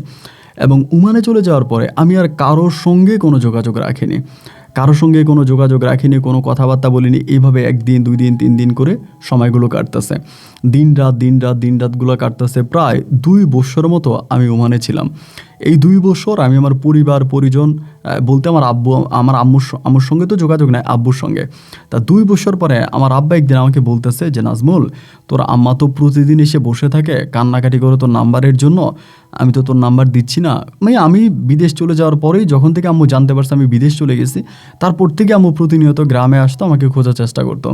এইটাই সত্যি যে ভাই আমার আম্মা কিন্তু আমাকে অনেক ভালোবাসতো, মানে অনেক ভালোবাসতো। তাই এরকম করে আব্বু আমাকে বলতেছে যে তুই কি আমার মোবাইল দিয়ে একদিন তোর আম্মুর সঙ্গে একটু কথা বলবি, এ তো সবসময় আসে আইসা বসে থাকে কান্নাকাটি করে। তাই আমি বললাম যে আচ্ছা ঠিক আছে, তুমি যদি তোমার ফোন দিয়ে কথা বলাই দাও তাহলে আমি কথা বলবো, তুমি দিও। পরে আমার আব্বার মোবাইল দিয়ে আমি তখন একদিন আমার আম্মুর সঙ্গে কথা বলি, এবং কথা বলাতে আম্মা খুব কান্না করতেছে, মানে অনেক কান্না করতেছে, তুই কেমনে চলে গেলি, আম্মুর স্বপ্ন ছিল আম্মু তোকে পড়াশোনা করাবো এবং তোকে একটা সরকারি চাকরি করাবো, তোকে ভালো বিজনেসম্যান বানাবো, একটা ভালো অবস্থানে নিয়ে যাব, কিন্তু বাবা এটা তুই কীভাবে করলি, তোর বাবার কথা শুনে তোর বাবার ফাঁদে পড়ে তুই কেন আরব দেশে চলে গেলি, এবং কেন তুই আরব দেশে কামলা খাটতেছিস, তুই নিজের জীবনটা কেন নষ্ট করতেছিস, মানে বারবার এগুলো হচ্ছে আমার আম্মু আমাকে বলতেছে। আমি মাকে বলতেছি মা আমি হালাল পথ উপার্জন করতেছি, আমি ভালো আছি, আমার আব্বুর জন্য টাকা পাঠাইতেছে, আমি খুব ভালো আছি, তুমি আম্মু এসব নিয়ে কোনো চিন্তা করো না। আমার আম্মা বলতেছে না তুই তো বুঝিস না, তোর আব্বু তোর জীবনটা নষ্ট করে দিছে, তোর আব্বু অনেক খারাপ, তুই বুঝতে পারিস নাই, তোর আব্বুর চালাকি বুঝতে পারিস নাই। মানে আমার মা আমাকে বারবার ওই একই কথা ঘুরিয়ে পেঁচিয়ে বলতেছে। আমি বললাম আমি ভালো আছি, তুমি প্লিজ আমাকে নিয়ে এইসব কথা বা এইসব চিন্তা করার কোনোই প্রয়োজন নেই। এভাবে ধরেন আপনার 1 দিন 2 দিন 3 দিন করে কাটতেছে, সময় কাটতেছে, কিন্তু আমার মা প্রতিনিয়ত আব্বুর কাছে এসে আমাকে ফোন দিচ্ছে। এরকম করে করে খুব জোরাজোরি করে মনে হয় আমার আব্বুর ফোন থেকে আমার নাম্বারটা নিয়ে যায়, আমার নাম্বারটা নিয়ে যায়, এবং নাম্বারটা নিয়ে গিয়ে এবার মা আমাকে সবসময় ফোন দিত, আমাকে ফোন করতো, আমার সঙ্গে কথা বলতো। এরকম করে 1 দিন 2 দিন করে কাটতেছে। তা আমি কিন্তু মাকে আর রুমকির বিষয়ে কোনো কিছু জিজ্ঞেস করিনি যে রুমকি কোথায় আছে বা কেমন আছে, আদৌ ওর কোনো খোঁজ খবর আছে কিনা, এগুলো কিন্তু আমি আর আম্মুকে জিজ্ঞেস করিনি। আম্মু সবসময় ফোন দিয়ে আমার সঙ্গে কান্নাকাটি করতো, কথাবার্তা বলতো, কবে দেশে আসবো, আমি যেন দেশে চলে আসি, এগুলো বলা বলি করতো। এইভাবে দীর্ঘদিন কাটার পরে একদিন আমি আম্মুকে তখন রুমকির কথা জিজ্ঞেস করলাম যে মা এই রুমকি কেমন আছে। এটা বলার পরে মা আমাকে বলতেছে এটা তুই কেন জিজ্ঞেস করলি। আমি বললাম যে জিজ্ঞেস করলাম তা একটু জিজ্ঞেস করলাম যে রুমকি কেমন আছে। আমার মা বলে যেমন করে তোর বাবা আমার জীবনটা নষ্ট করছে, ঠিক তেমন করে তুই এই অবলা মেয়ের জীবনটা নষ্ট করছিস। মেয়েটারে তার পরিবারের কাছ থেকে আলাদা করছিস, এবং সবার কাছ থেকে মেয়েটা তুই আলাদা করে দিলে আজকে মেয়েটা একটা চাকরি করে এবং ও একটা জায়গায় ভাড়া থাকে, মেয়েটার জীবনটা তুই নষ্ট করে দিলি। তার পরিবার তাকে আর গ্রহণ করেনি, তার বাবা মাও এসব কথা শোনার পরে তারাও আর বাংলাদেশে আসেনি। মেয়েটা এখন খুব কষ্টে আছে, একটা চাকরি করে এবং খুব মানে মানবতার জীবনযাপন করতেছে। আম্মু যখন এমন করে আমাকে বললো ভাই, আমার তখন বুকটা কেঁপে উঠলো। যাই হোক যেটাই হোক, রুমকিকে তো আমি ভালোবাসতাম, ওর সঙ্গে তো আমার ভালোবাসা ছিল। তো এরপরে আমি তখন আম্মুকে বললাম যে আম্মু তুমি যদি একটা আমাকে একটা হেল্প করবা, একটু কাজ করবা। আম্মা আমাকে বলে কি, আমি বললাম যে তুমি আমাকে একটু রুমকির নাম্বারটা দাও, আমি একটু ওর সঙ্গে কথা বলবো। এটা বলাতে আমার আম্মা বলতেছে না না না না, এটার প্রয়োজন নাই, তুই কেন ওর সঙ্গে কথা বলবি, তোর তো আর ওর সঙ্গে কথা বলার কোনো প্রয়োজন নাই। এখন তুই বিদেশ করতেছিস, তুই বিদেশ কর, এবং দেশে এসে আম্মা তোকে দেখে শুনে একটা সুন্দর মেয়ে বিয়ে করাই দিব, এখন আর ওর সঙ্গে কথা বলার কোনো প্রয়োজনই নাই। আমি তখন আমার মাকে বললাম যে না মা, তুমি আমাকে একটু দাও না, আমি একটু ওর সঙ্গে কথাবার্তা বলি, এবং আমার খুব খারাপ লাগতেছে মা, ও এতটা কষ্টে আছে এটা জানতে পারছি, এই জন্য খারাপ লাগতেছে। আম্মু আমাকে বলে না এরপর আরও ঝামেলা হবে, ওর সঙ্গে কথা বলার দরকার নাই।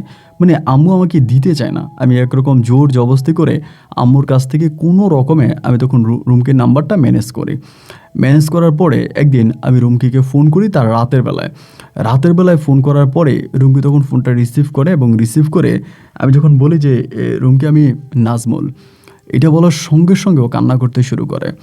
এবং প্রথমে কান্না করে 1-2 মিনিটের মতো কান্না করে, এবং কান্না করে আমাকে অকথ্য ভাষায় তখন গালাগালি করতেছে, খুব খারাপ ভাষায় গালাগালি করতেছে, যে তুই আমার জীবনটা এভাবে নষ্ট করলে তোরে আল্লাহ কোনোদিনও ক্ষমা করবে না, এবং তুই আমার পরিবারের কাছ থেকে আমাকে আলাদা করছিস, আমার বাপ মায়ের কাছ থেকে আলাদা করছিস, মানে খুব গালাগালি করতেছে। তখন ভাই বিশ্বাস করেন আমার নিজেকে খুব অপরাধী মনে হচ্ছে যে আমি এত বড় একটা অন্যায় করে ফেললাম, আমি নিজের স্বার্থের জন্য, বা ও তো আসলে আমাকে ভালোবেসেই বাসা থেকে পালায় আসছে, এবং আমি কেনই বা এটা করলাম। বা আমি তখন তারে বললাম যে রুমকি আমার ভুল হয়ে গেছে এবং তুমি আমাকে মাফ করে দাও, আমি তো জানতে পারছি তুমি খুব কষ্টে আছো, সো তুমি এটা করো না, আমি তোমাকে সাপোর্ট দিব, বা আমি তোমার সঙ্গে কথাবার্তা বলবো। দেখেন এত কিছু হয়ে যাওয়ার পরেও কিন্তু আমার মায়ের প্রতি আমার এখনও বিশ্বাস আসেনি, ভালোবাসা আসেনি। সেই পর্যন্ত কিন্তু আমি অন্ধের মতো আমার বাবাকেই বিশ্বাস করি, বাবাকেই ভালোবাসি, আমি মোটেও আমার মাকে ভালোবাসি না। মায়ের সঙ্গে কথাবার্তা বলি বা সব কিছুই ঠিক আছে, কিন্তু ভিতর থেকে যে ভালোবাসা এটা শুধুমাত্র বাবার জন্য। এভাবে রুমকির সঙ্গে কথাবার্তা বলতে বলতে আমি রুমকিরে বললাম যে তুমি এখানে চাকরি করো বা এইভাবে থাকো, তোমার জীবনটা বেশ কষ্টে কাটতেছে, তুমি তোমার পরিবারের কাছে যাচ্ছ না কেন? ও বলে আমার পরিবার আমাকে নিবে না তো, আমি পালায়ে চলে আসছি, তোমাকে বিয়ে করছি, আর তোমার আম্মার কাছে আমি যাব না, তোমার আম্মাও ভালো না, আমি এই জন্য চাকরি করতেছি। তো এভাবে তার সঙ্গে কয়েকদিন কথা বলে আমি নিজেই তাকে প্রস্তাব করলাম যে রুমকি একটা কাজ করো, তুমি আমাদের মানে আমার বাড়িতে চলে যাও। আমার বাড়িতে তো আমার আব্বু আছে, আব্বু তো একাই থাকে, আমার আব্বুকে রান্না বান্না করে খাওয়াবা, ওখানে একটা কাজের মহিলা আছে, তুমি আমার আব্বুর সঙ্গে গিয়ে থাকো। তো আমাকে বলতেছে আমি তোমার আব্বুর কাছে গিয়ে থাকবো, তোমার আব্বুর কাছে যাব, তার মানে কি তুমি কি আমাকে আবারও বউ হিসাবে মেনে নিচ্ছ?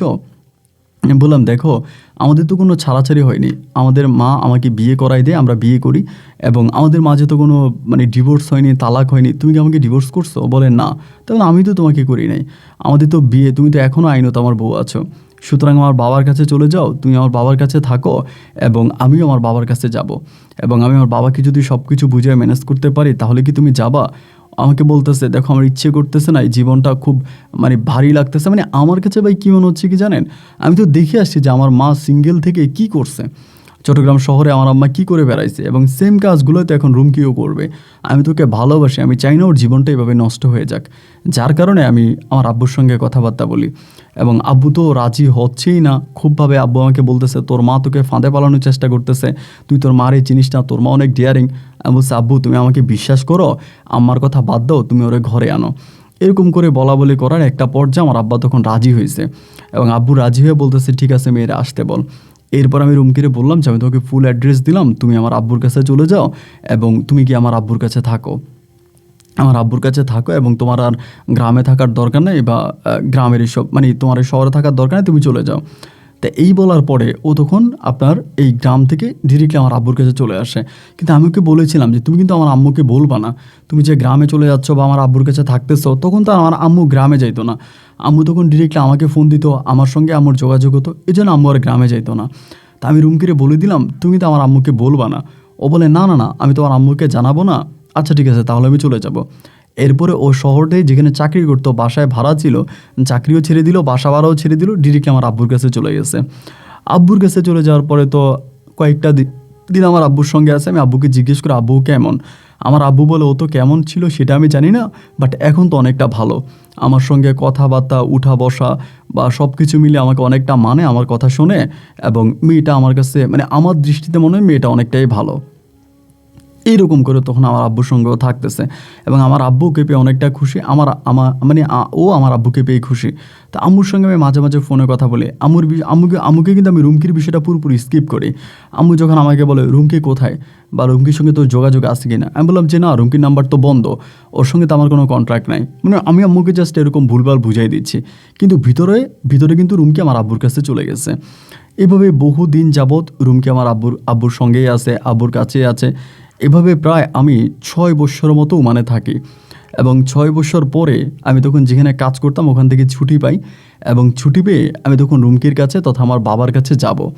তো বাবার কাছে যাওয়ার জন্য সর্বরকম সব কিছু প্রস্তুতি নিলাম, রুমকির জন্য কেনাকাটা করলাম, আমার আব্বুর জন্য কেনাকাটা করলাম, আম্মুর জন্য কেনাকাটা করলাম।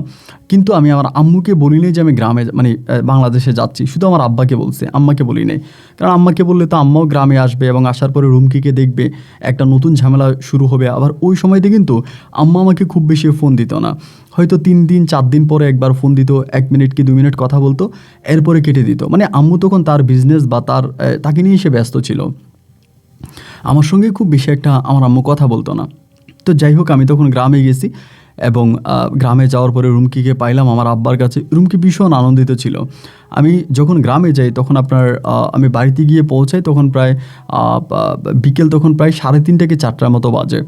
যাওয়ার পরে আমার আব্বার তো সেপারেট বাড়ি, আলাদা বাড়ি, ওই বাড়িতে আমার জন্য রান্নাবান্না করা হয়েছে, আয়োজন করেছে, খাওয়া দাওয়া করলাম, সব কিছু করে রাতের বেলায় তখন আমি সব কিছু কমপ্লিট করে ওর জন্য যে গিফটগুলো নিলাম, ওরকে গিফট দিলাম, আমার আব্বুকে দিলাম, আমার চাচুরা যারা আছে সবাইকে উপহার টুপহার সব কিছু দিয়ে দেন আমি যখন রাতের বেলায় রুমকির সঙ্গে শুইতে গেলাম, ওই সময়ের ভিতরে রুমকি জানি হঠাৎ করে আমার কাছ থেকে একটু একটু দূরত্ব বজায় রাখতেছে।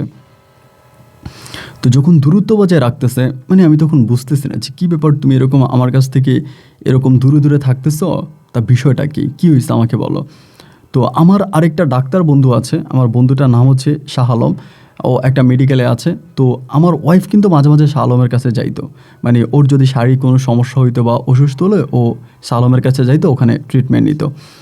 তো আমি তখন ওরে জিজ্ঞেস করলাম, তোমার কি কোনো শরীর খারাপ, তুমি কি অসুস্থ, তুমি কি কোনো মানে ইয়েতে যাবা, কোনো ডাক্তারের কাছে যাবা, কিছু হয়েছে, তুমি এমন করতেছো কেন? মেয়েদের তো শারীরিক একটা সমস্যা থাকে, ভাবলাম এরকম কিছু কিনা। ওই তখন আমাকে বলতেছে যে না, তুমি আমার গায়ে হাত দিও না, তুমি আমার কাছ থেকে দূরে থাকো। তাই আমি তখন বললাম যে রুমকিটা তুমি কি বলতেছো, আমি এত বছর পরে বিদেশ থেকে আসলাম, প্রায় 6 বছর পরে আমাদের মাঝে এত ঝামেলা গেল, এত প্রবলেম গেল, আজ আমি তোমার কাছে যাব, তুমি আমাকে বলতেছো যে আমি যেন তোমার কাছে না যাই, মানে কারণটা কি, তুমি কেন এরকম করতেছো? ও আমাকে বলে আমি তোমাকে বলতে পারবো না, আর আমি যদি বলি তুমি সহ্য করতে পারবে না। আমি তখন বললাম, আরে বোকা, আমি সহ্য করতে পারবো না কেন, আমি অবশ্যই সহ্য করতে পারবো। এখানে আরেকটা বিষয় আছে, আমি যে দেশে আসতে চাচ্ছিলাম ও কিন্তু আমাকে আসতে মানা করছে। ও বলছে তুমি আরও কয়েক মাস পরে আসো। তো আমি যে সময় ছুটি পেয়েছি আমি ওই সময় চলে আসছি। তারপরে যখন খুব কাছাকাছি ওর কাছে আমি গেলাম বা একটু জোরাজোরি করতেছি, ওই তখন আমাকে ডিরেক্টলি বলতেছে তুমি আমার গায়ে হাত দিও না, আমি কিন্তু গর্ভবতী। মানে আমি তখন অবাক হয়ে ওর মুখের দিকে তাকাচ্ছি, কিন্তু 6 বছর আমি বিদেশে ছিলাম, আমি তো ওর শরীরে হাত দিই না, 6 বছর তো আমি বিদেশ ছিলাম, তাহলে কি ও গর্ভবতী হলো কি করে? এবং ও আমাদের মানে চট্টগ্রাম শহর থেকে গ্রামে চলে আসছে প্রায় আপনার হিসাব করতে গেলে 3 থেকে 4 বছরের মতো। ওই সময়ের ভিতরে ও কিন্তু একটা দিনের জন্য গ্রাম থেকে শহরে যায়নি, বা শহরে কারোর সঙ্গে কিন্তু ওর কোনো যোগাযোগ নাই। তাহলে ও গর্ভবতী। আমি তখন বললাম যে তুমি কি বলতেছো, তুমি গর্ভবতী মানে এটি তুমি কেমন কথা বলতেছো? ও বলে হ্যাঁ আমি গর্ভবতী, এবং আমার গর্ভে যে সন্তান আছে এই সন্তানের বাবাকে আমি একটা লোককে ডাউট করি, কিন্তু আমি ক্লিয়ারলি এখনও জানি না যে আমার এই সন্তানের বাবাকে। আমি বললাম রুমকিটা তুমি কি নাটকীয় কথাবার্তা বলতেছো, তোমার কথাবার্তা আমি আসলে কোনো কিছুই বুঝতেছি না, কি উল্টাপাল্টা কথা বলো, তোমার পেটে সন্তান আছে অথচ তুমি জানো না সেই সন্তানের বাবাকে, এইটা কেমন কথাবার্তা?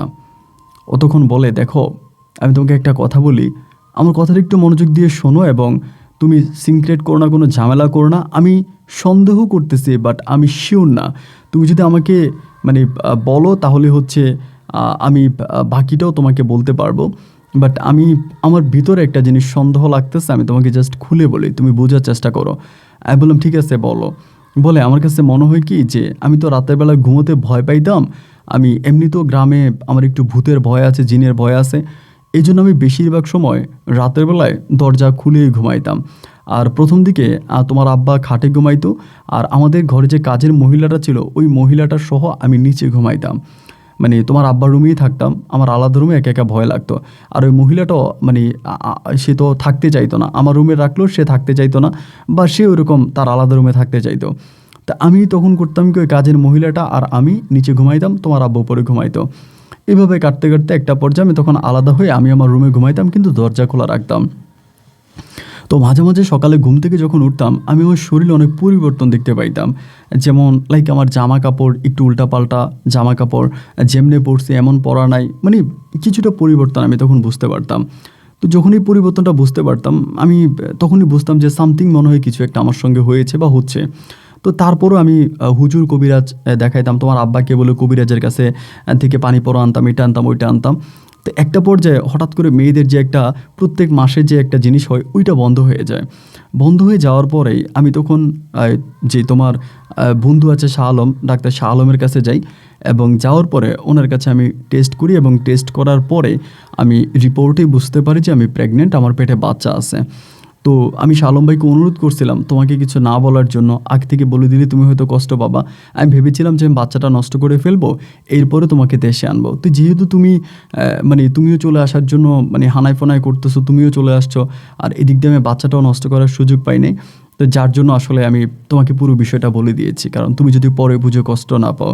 আমি শিওর না, বাট আমি আবারও বলতেছি যে আমার মনে হয় যে আমার পেটের সন্তানের বাবা আর কেউ নয়, সে তোমারই বাবা। আমি শোনার পরে তখন আমার এতটা কষ্ট হয়েছে, আমি বিশ্বাস করতে পারতেছিলাম না। আমি বললাম রুমকি, আমি আমার বাবাকে যতটুকু চিনি বা যতটুকু জানি, আমার বাবা কিন্তু মানে এরকম মানুষ না যেমনটা তুমি বলতেছ। ও আমাকে বলে মানুষকে তো আসলে উপর থেকে চেনা যায় না, একটা মানুষ কেমন হয় তার সঙ্গে চলাফেরা করলে পরে বোঝা যায় যে সে কেমন। একটা মানুষকে তো আর উপর থেকে তুমি বুঝতে পারবে না সে কেমন। তোমার আব্বার বেশভূষ চলাফেরা সব কিছুই দেখলে মনে হয় তিনি একজন স্বাভাবিক মানুষ, কিন্তু আমার কাছে তাকে আসলে স্বাভাবিক মনে হয় না। বাট তারপর আমি তোমাকে বলতেছি তুমি একটা কাজ করতে পারো, তুমি পরীক্ষা করতে পারো, যেহেতু আমাদের শালম আছে বা সে তোমার ফ্রেন্ড, তুমি তাকে বিষয়টা খুলে বলে তুমি পরীক্ষাটা করাও। সারাটা রাত আমি ঘুমাইতে পারিনি।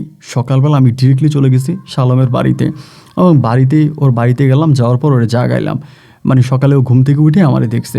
আমি ওরে আলাদা একদিন জিজ্ঞেস করে বললাম যে বন্ধু তুই কি জানিস? ও আমারে বলে দেখ আমার তো ভাবি বলতে মানা করছে, তারপর তোরে বলি যে এই ঘটনা, ভাবি কিন্তু প্রেগনেন্ট। তাই আমি বললাম যে তুই আমার ওয়াইফ প্রেগনেন্ট, এটা তুই কিভাবে বুঝলি বা এটা কি হতে পারে? ও বলে দেখ বন্ধু আমি জানি না, তবে আমি তখন তারে বললাম যে দেখ আমি আমার বাবাকে যে কোনোভাবে মেডিকেলে আনবো, আনার পর আমার বাবার স্যাম্পলটা নিবি, নেওয়ার পরে তুই পরীক্ষা করে দেখবি যে আসলে আমার বাবা এর মাঝে জড়িত আছে কিনা। এইটা বলার পর তখন নিচের দিকে তাকায় আছে। তা আমি বললাম কিরে তুই নিচের দিকে তাকায় আছিস কেন? আমি তো তোর কথোপকথন কিছু বুঝতেছি না, তুই নিচের দিকে তাকায় আছিস কেন? পরে ও আমারে বলতেছে বন্ধু আসলে আমি কি বলবো তোরে জানি না, আচ্ছা ঠিক আছে তুই পরীক্ষা করা। তুই পরের দিনে আমি তখন আমার বউরে প্রথমে আমি নিয়ে গেছি, নিয়ে গিয়ে আমার বউয়ের স্যাম্পল দিয়ে আসছি। এরপরে আমি আমার আব্বাকে বলতেছি আব্বা আপনার শরীরটা তো ভালো না, আমি একটু আপনাকে ডাক্তারের কাছে নিয়ে যাব এবং সেখানে নিয়ে আমি আপনাকে একটু চেক আপ করাবো। আব্বা আমারে বলে যে না রে আমার শরীর ঠিক আছে, আমি ডাক্তার দেখাবো না। তারপরে একরকম জোর জবরদস্তি করে আমি আব্বুকে তখন ওই মেডিকেলে নিয়ে যায়, ওই শালমের মেডিকেলে। ওই মেডিকেলে নিলে পরে ওই তখন আমার আব্বুর শরীর থেকেও নিয়ে যায় এবং নিয়ে গিয়ে ওই তখন এটা কোথায় জানি পাঠায় চেক করে, এবং চেক করার পরেও আমাকে তখন রিপোর্ট দেয় যে হ্যাঁ যেমনটা তুই ধারণা করেছিস সেটাই, তোর বউয়ের পেটে যে বাচ্চা আছে সে বাচ্চার বাবা কিন্তু তোর নিজের বাবা। তো এটা শোনার পরে তখন মানে আমি নিজেকে ধরে রাখতে পারিনি। মানে আমি তখন চিন্তা করছি যে এই মানুষটাকে বাঁচিয়ে রাখাটাই ঠিক হবে না, একে বাঁচিয়ে রাখাটাই ঠিক হবে না। মানে এর যদি মেরে ফেলতে পারি তাহলে মনে হয় জীবনে আমি পূর্ণতা পাবো। তখন পর্যন্ত কিন্তু আমার মায়ের সঙ্গে আমার কোনো যোগাযোগ নাই। এই যে ঝামেলাগুলো চলতেছে, আমি গ্রামে আসছি বা এগুলো করতেছি, আমার আম্মুর সঙ্গে আমার কোনোই যোগাযোগ নেই, আম্মুর সঙ্গে আমি কোনো কথা বলি নাই। রাগে ক্ষোভে তখন আমার পুরো শরীরটা ফেটে যাচ্ছিল যে কেন আমার সঙ্গে এটা হইলো, এবং আমার সঙ্গেই বা এই ধরনের ঘটনা কেন ঘটলো, আমি নিজের মনটাকে বুঝাইতে পারতেছি না। ঘরে আসছি, খাওয়া দাওয়া করি না, আব্বুর সঙ্গে কথা বলি না। ও আমাকে বারবার বলতেছে দেখো আমি বেবিটা নষ্ট করে ফেলবো, এবং বাচ্চাটা নষ্ট করে ফেললে তো আর কোনো ঝামেলা থাকবে না, এবং তুমি মন খারাপ করো না, তুমি বিদেশে চলে যাও, সব কিছু ঠিক হয়ে যাবে। মানে আমার তখন মনে হয়েছে যে আমি তো এই বাবার জন্য কম করি নাই। আমার মা তো আমাকে শহরে আরাম আয়েসেই এবং এক রঙিন জীবন আমাকে দিয়েছিল। আমি সেই জীবন নিজের পায়ে ঠেলে আমি আমার বাবার কাছে চলে আসছি শুধুমাত্র আমার বাবার ভালোবাসায়। কিন্তু আমার বাবা ভিতরে ভিতরে এতটাই খারাপ যেটা আমার কল্পনার বাইরে ছিল। ঘুমের ওষুধ খাইয়ে নিজের পুত্রবধূর সঙ্গে তিনি যা করেছে তা তো আসলে কোনোভাবেই মেনে নেওয়া যায় না। একটা সময় জানি না হঠাৎ করে শয়তানের প্রণোচনায় নাকি কি আমি জানি না, আমি আমার বাবাকে মেরে ফেলার জন্য পরিকল্পনা করে ফেলেছি। আমি এই খারাপ মানুষটাকে এই দুনিয়াতে আর বাঁচিয়ে রাখবো না, এই খারাপ মানুষটাকে এই দুনিয়াতে আমি আর বাঁচিয়ে রাখবো না। এরকম করে আমি একদিন রাতে সিদ্ধান্ত নিলাম যে আমি সিরাতে আমার বাবাকে শেষ করে ফেলবো, মানে আমার বাবাকে আমি মেরে ফেলবো। মানে মানে আপনাকে কি বলবো, আমার বলতেও খারাপ লাগতেছে, তাও বলি আমি পুরোপুরিভাবে সিদ্ধান্ত নিয়ে নিয়েছি যে আমার বাবাকে আমি রাতের বেলায় বালিশ চাপা দিয়ে মেরে ফেলবো।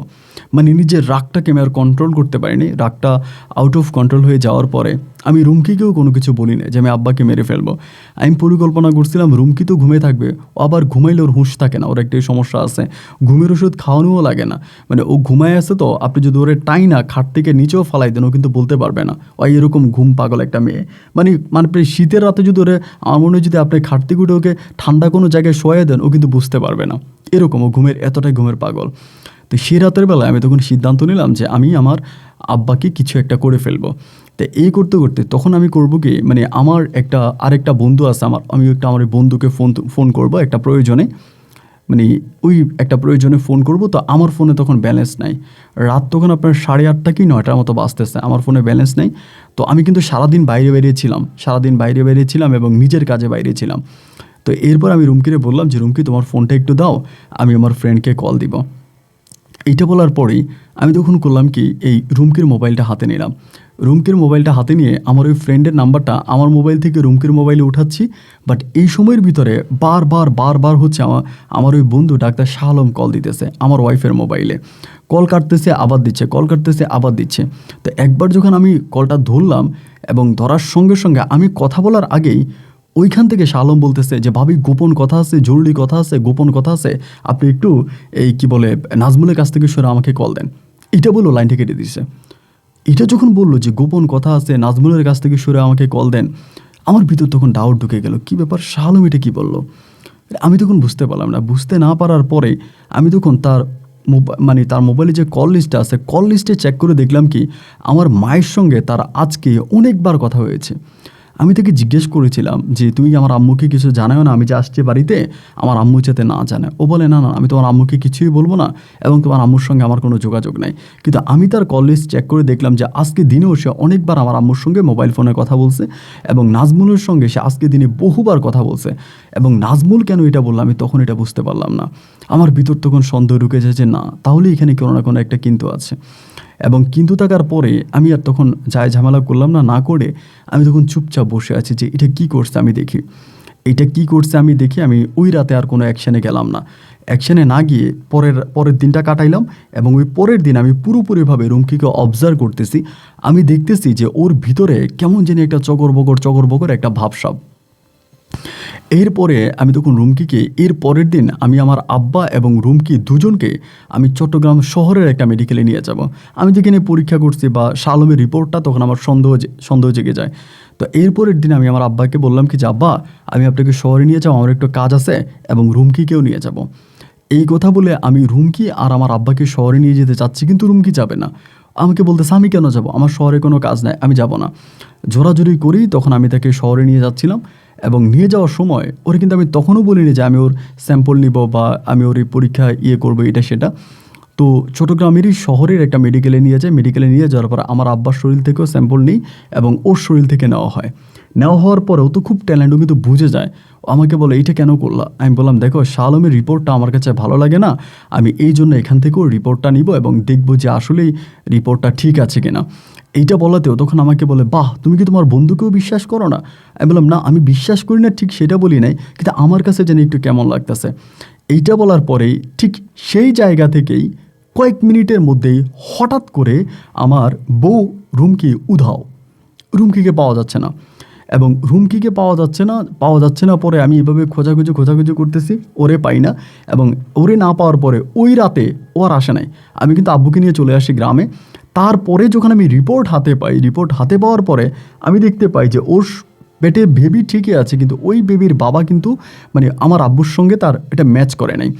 আব্বুর সঙ্গে যখন ম্যাচ করে নাই, ডাক্তার যখন আমাকে ওরকম রিপোর্ট দিল, আমি তখন রুমকির নাম্বারে বারবার কল দিচ্ছি, রুমকির নাম্বার বন্ধ।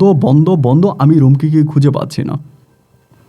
আমি তখন গিয়ে শাহ আলমকে ধরলাম। শাহ আলমকে ধরার পরে কঠিনভাবে শাহ আলমকে ধরছি যে তুই আমাকে সত্যি করে বল ঘটনা কি এবং কেন এটা এরকম হলো। যখন শাহ আলমকে আমি চাপ দিলাম, চাপ দেওয়ার পর আমি বললাম যে তুই যদি আমাকে সত্যি কথা না বলিস, তুই আমাকে যে রিপোর্টটা দিয়েছিস ওই রিপোর্টটা আমার কাছে আছে, আমি এই রিপোর্ট নিয়ে থানায় যাব, তোর নামে মামলা করব, তুই আমাকে মিথ্যা রিপোর্ট দিয়েছিস আমার আব্বার বিরুদ্ধে। যখন এইভাবে চাপ দেওয়ার পরও তখন আমাকে বলে দোষ রে, আমার কোনো দোষ নাই, যত দোষ আছে যত কিছু আছে এই সবই ঘটাইছে তোর মা।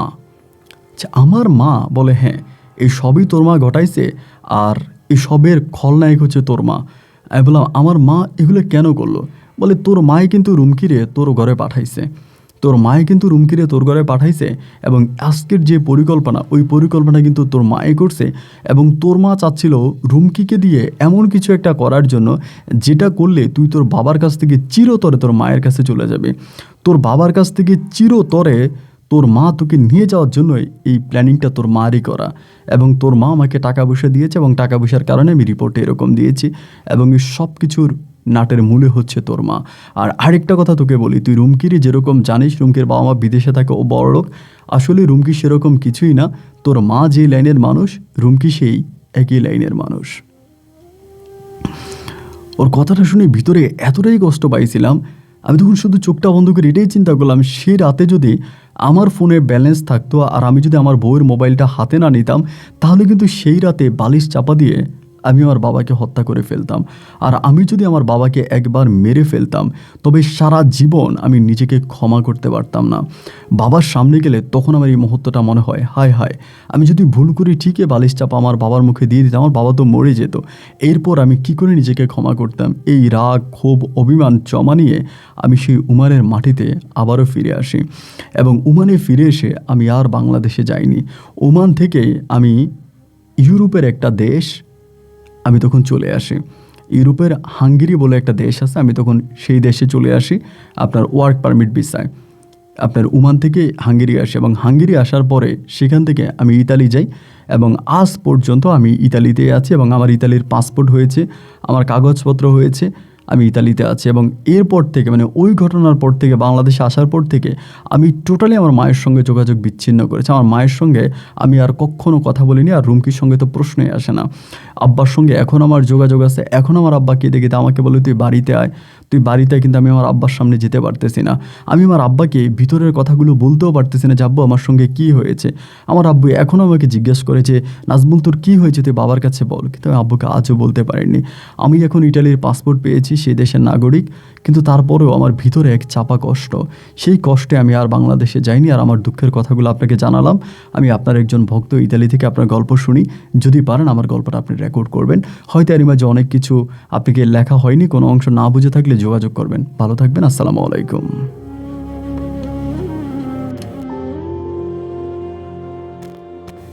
প্রিয় বন্ধুরা, সবাইকে অনেক বেশি ধন্যবাদ এ পর্যন্ত আমার সঙ্গে থেকে চট্টগ্রামের ভাই মোহাম্মদ নাজমুল হাসান। বর্তমানে তিনি একজন ইতালি প্রবাসী না, ইতালির নাগরিক বলা চলে। তার জীবনের করুণ গল্পটা তিনি আমাদের সামনে তুলে ধরেছে বা তিনি সেটা বলেছে। দেখেন, আসলে আমরা চোখে যা দেখতে পাই তা কিন্তু সব সত্যি নয়। কানে যা শুনতে পাই, চোখে যা দেখতে পাই তা কিন্তু সবসময় ঠিক নয়, এবং কানে যা শুনতে পাই তা কিন্তু সবসময় সত্য নয়। আমাদের বিবেচনা আছে। নাজমুল ভাই তার বউয়ের ফাঁদে পড়ে বা তার মায়ের ফাঁদে পড়ে যে কাজ সে করতে চেয়েছিল, এটা যে তার জীবনে কত বড় পাপ বয়ে আনতো, আল্লাহ হয়তো তাকে সে পাপ থেকে মাফ করেছে, কারণ তিনি একজন ভালো মানুষ ছিলেন। বাট আমি সারপ্রাইজ হয়ে গেলাম আজকের এই গল্পে নাজমুলের মা কেমন মানুষ ছিলেন। আমি জানি না যে অনেক সন্তানরাই আছে, অনেক বাবারা আছে যারা বিদেশে থাকে, স্ত্রীকে বলে আমার সন্তানকে তুমি গ্রামের একটা স্কুলে ভর্তি করাও। সে বউ বলে না, গ্রামে ভর্তি করালে আমার ছেলে মানুষ হবে না, আমি তাকে শহরে ভর্তি করাবো, শহরে স্কুলে পড়াশোনা করাবো। এবং সন্তানকে শহরে পড়ানোর নাম করে অনেক বাবা মা আছে, অনেক মারা আছে, প্রবাসীর বউরা আছে, তারা সন্তান নিয়ে শহরে চলে যায় আর স্বামীকে বুঝায় যে আমি আমার ছেলেকে, আমি আমার মেয়েকে শহরে স্কুলে পড়াশোনা করাবো, তাদের জীবন সুখের হবে, তারা উচ্চশিক্ষায় শিক্ষিত হবে। এইগুলো ভুলভাল বুঝিয়ে তখন তারা বাসা নিয়ে যায় এবং শহরে সন্তান নিয়ে থাকতে শুরু করে। আর সেই ক্ষেত্রে অনেক সময় ওই প্রবাসী তার সুন্দরী বউটাকেও হারায়, তার ফ্যামিলিটাকেও হারায়। এই জন্য প্রবাসী ভাইদেরকে অনুরোধ করব, আপনারা যতদিন প্রবাসে থাকেন অবশ্যই চেষ্টা করবেন নিজের বউটাকে পরিজনের কাছে রাখার জন্য। কারণ আপনি যেহেতু প্রবাসে আছেন, এমন কারো আন্ডারে আপনার বউকে রাখবেন সে যেন আপনার মতো করেই আপনার বউকে দেখাশোনা করতে পারে, বা খারাপ কোনো জায়গায় সে চলে যাচ্ছে কিনা এটার ইনফরমেশন যেন আপনাকে সঠিকভাবে দিতে পারে, তবেই আপনার বউ আপনার কাছে সুরক্ষিত থাকবে। আরেকটা কথা, এটা অবশ্যই বলা উচিত, যারা বিয়ে শাদী করেছেন, আমি খুব দুঃখ করেই বলি না, আসলে আমি জানি প্রবাসে থাকতে হবে, আপনাদের প্রবাসীদের টাকা আমাদের দেশের রেমিডেন্স, আমরা বেঁচে আছি। তারপরেও বলবো যে আপনার নিজের পরিবার আগে, দেশ পরে। আগে নিজের পরিবার, তারপরে দেশ। অনেকেই বলে, মুরব্বীরা বলতে চায় আগে ঘরে বাতি দাও তারপরে মসজিদে বাতি দিও। সুতরাং আগে নিজের পরিবারের কথা চিন্তা করেন, এরপরে দেশের কথা চিন্তা করবেন। আপনি যদি মনে করেন যে আপনি ছাড়া আপনার পরিবার খারাপ হয়ে যেতে পারে, তাহলে অবশ্যই আপনি আগে আপনার পরিবারের কাছে আসেন, তাকে সময় দেন এবং এরপরে আপনি আবার প্রবাসে যান। অবশ্যই পরিবারকে সময় দিতে হবে। আর পরিবার যদি খারাপ হয়ে যায় তবে সেই প্রবাস আপনার প্রয়োজনে আপনি দেশে চলে আসেন। আজকের গল্প কেমন লেগেছে, এই গল্প নিয়ে কোনো মতামত থাকলে কমেন্ট বক্সে লিখবেন। এখানে অনেক কিছু গ্যাপ আছে, নাজমুল ভাই কিছু বিষয় লিখেছে, কিছু বিষয় লেখেনি। আমি চেষ্টা করেছি আপনাদেরকে বোঝানোর জন্য, তারপরে কোনো অংশে না বুঝলে আপনারা কমেন্ট করবেন, আমি উত্তর দেবো। আজ এখানে বিদায়, দেখা হবে নতুন দিন নতুন কোনো গল্পে। আল্লাহ হাফেজ, আসসালামু আলাইকুম।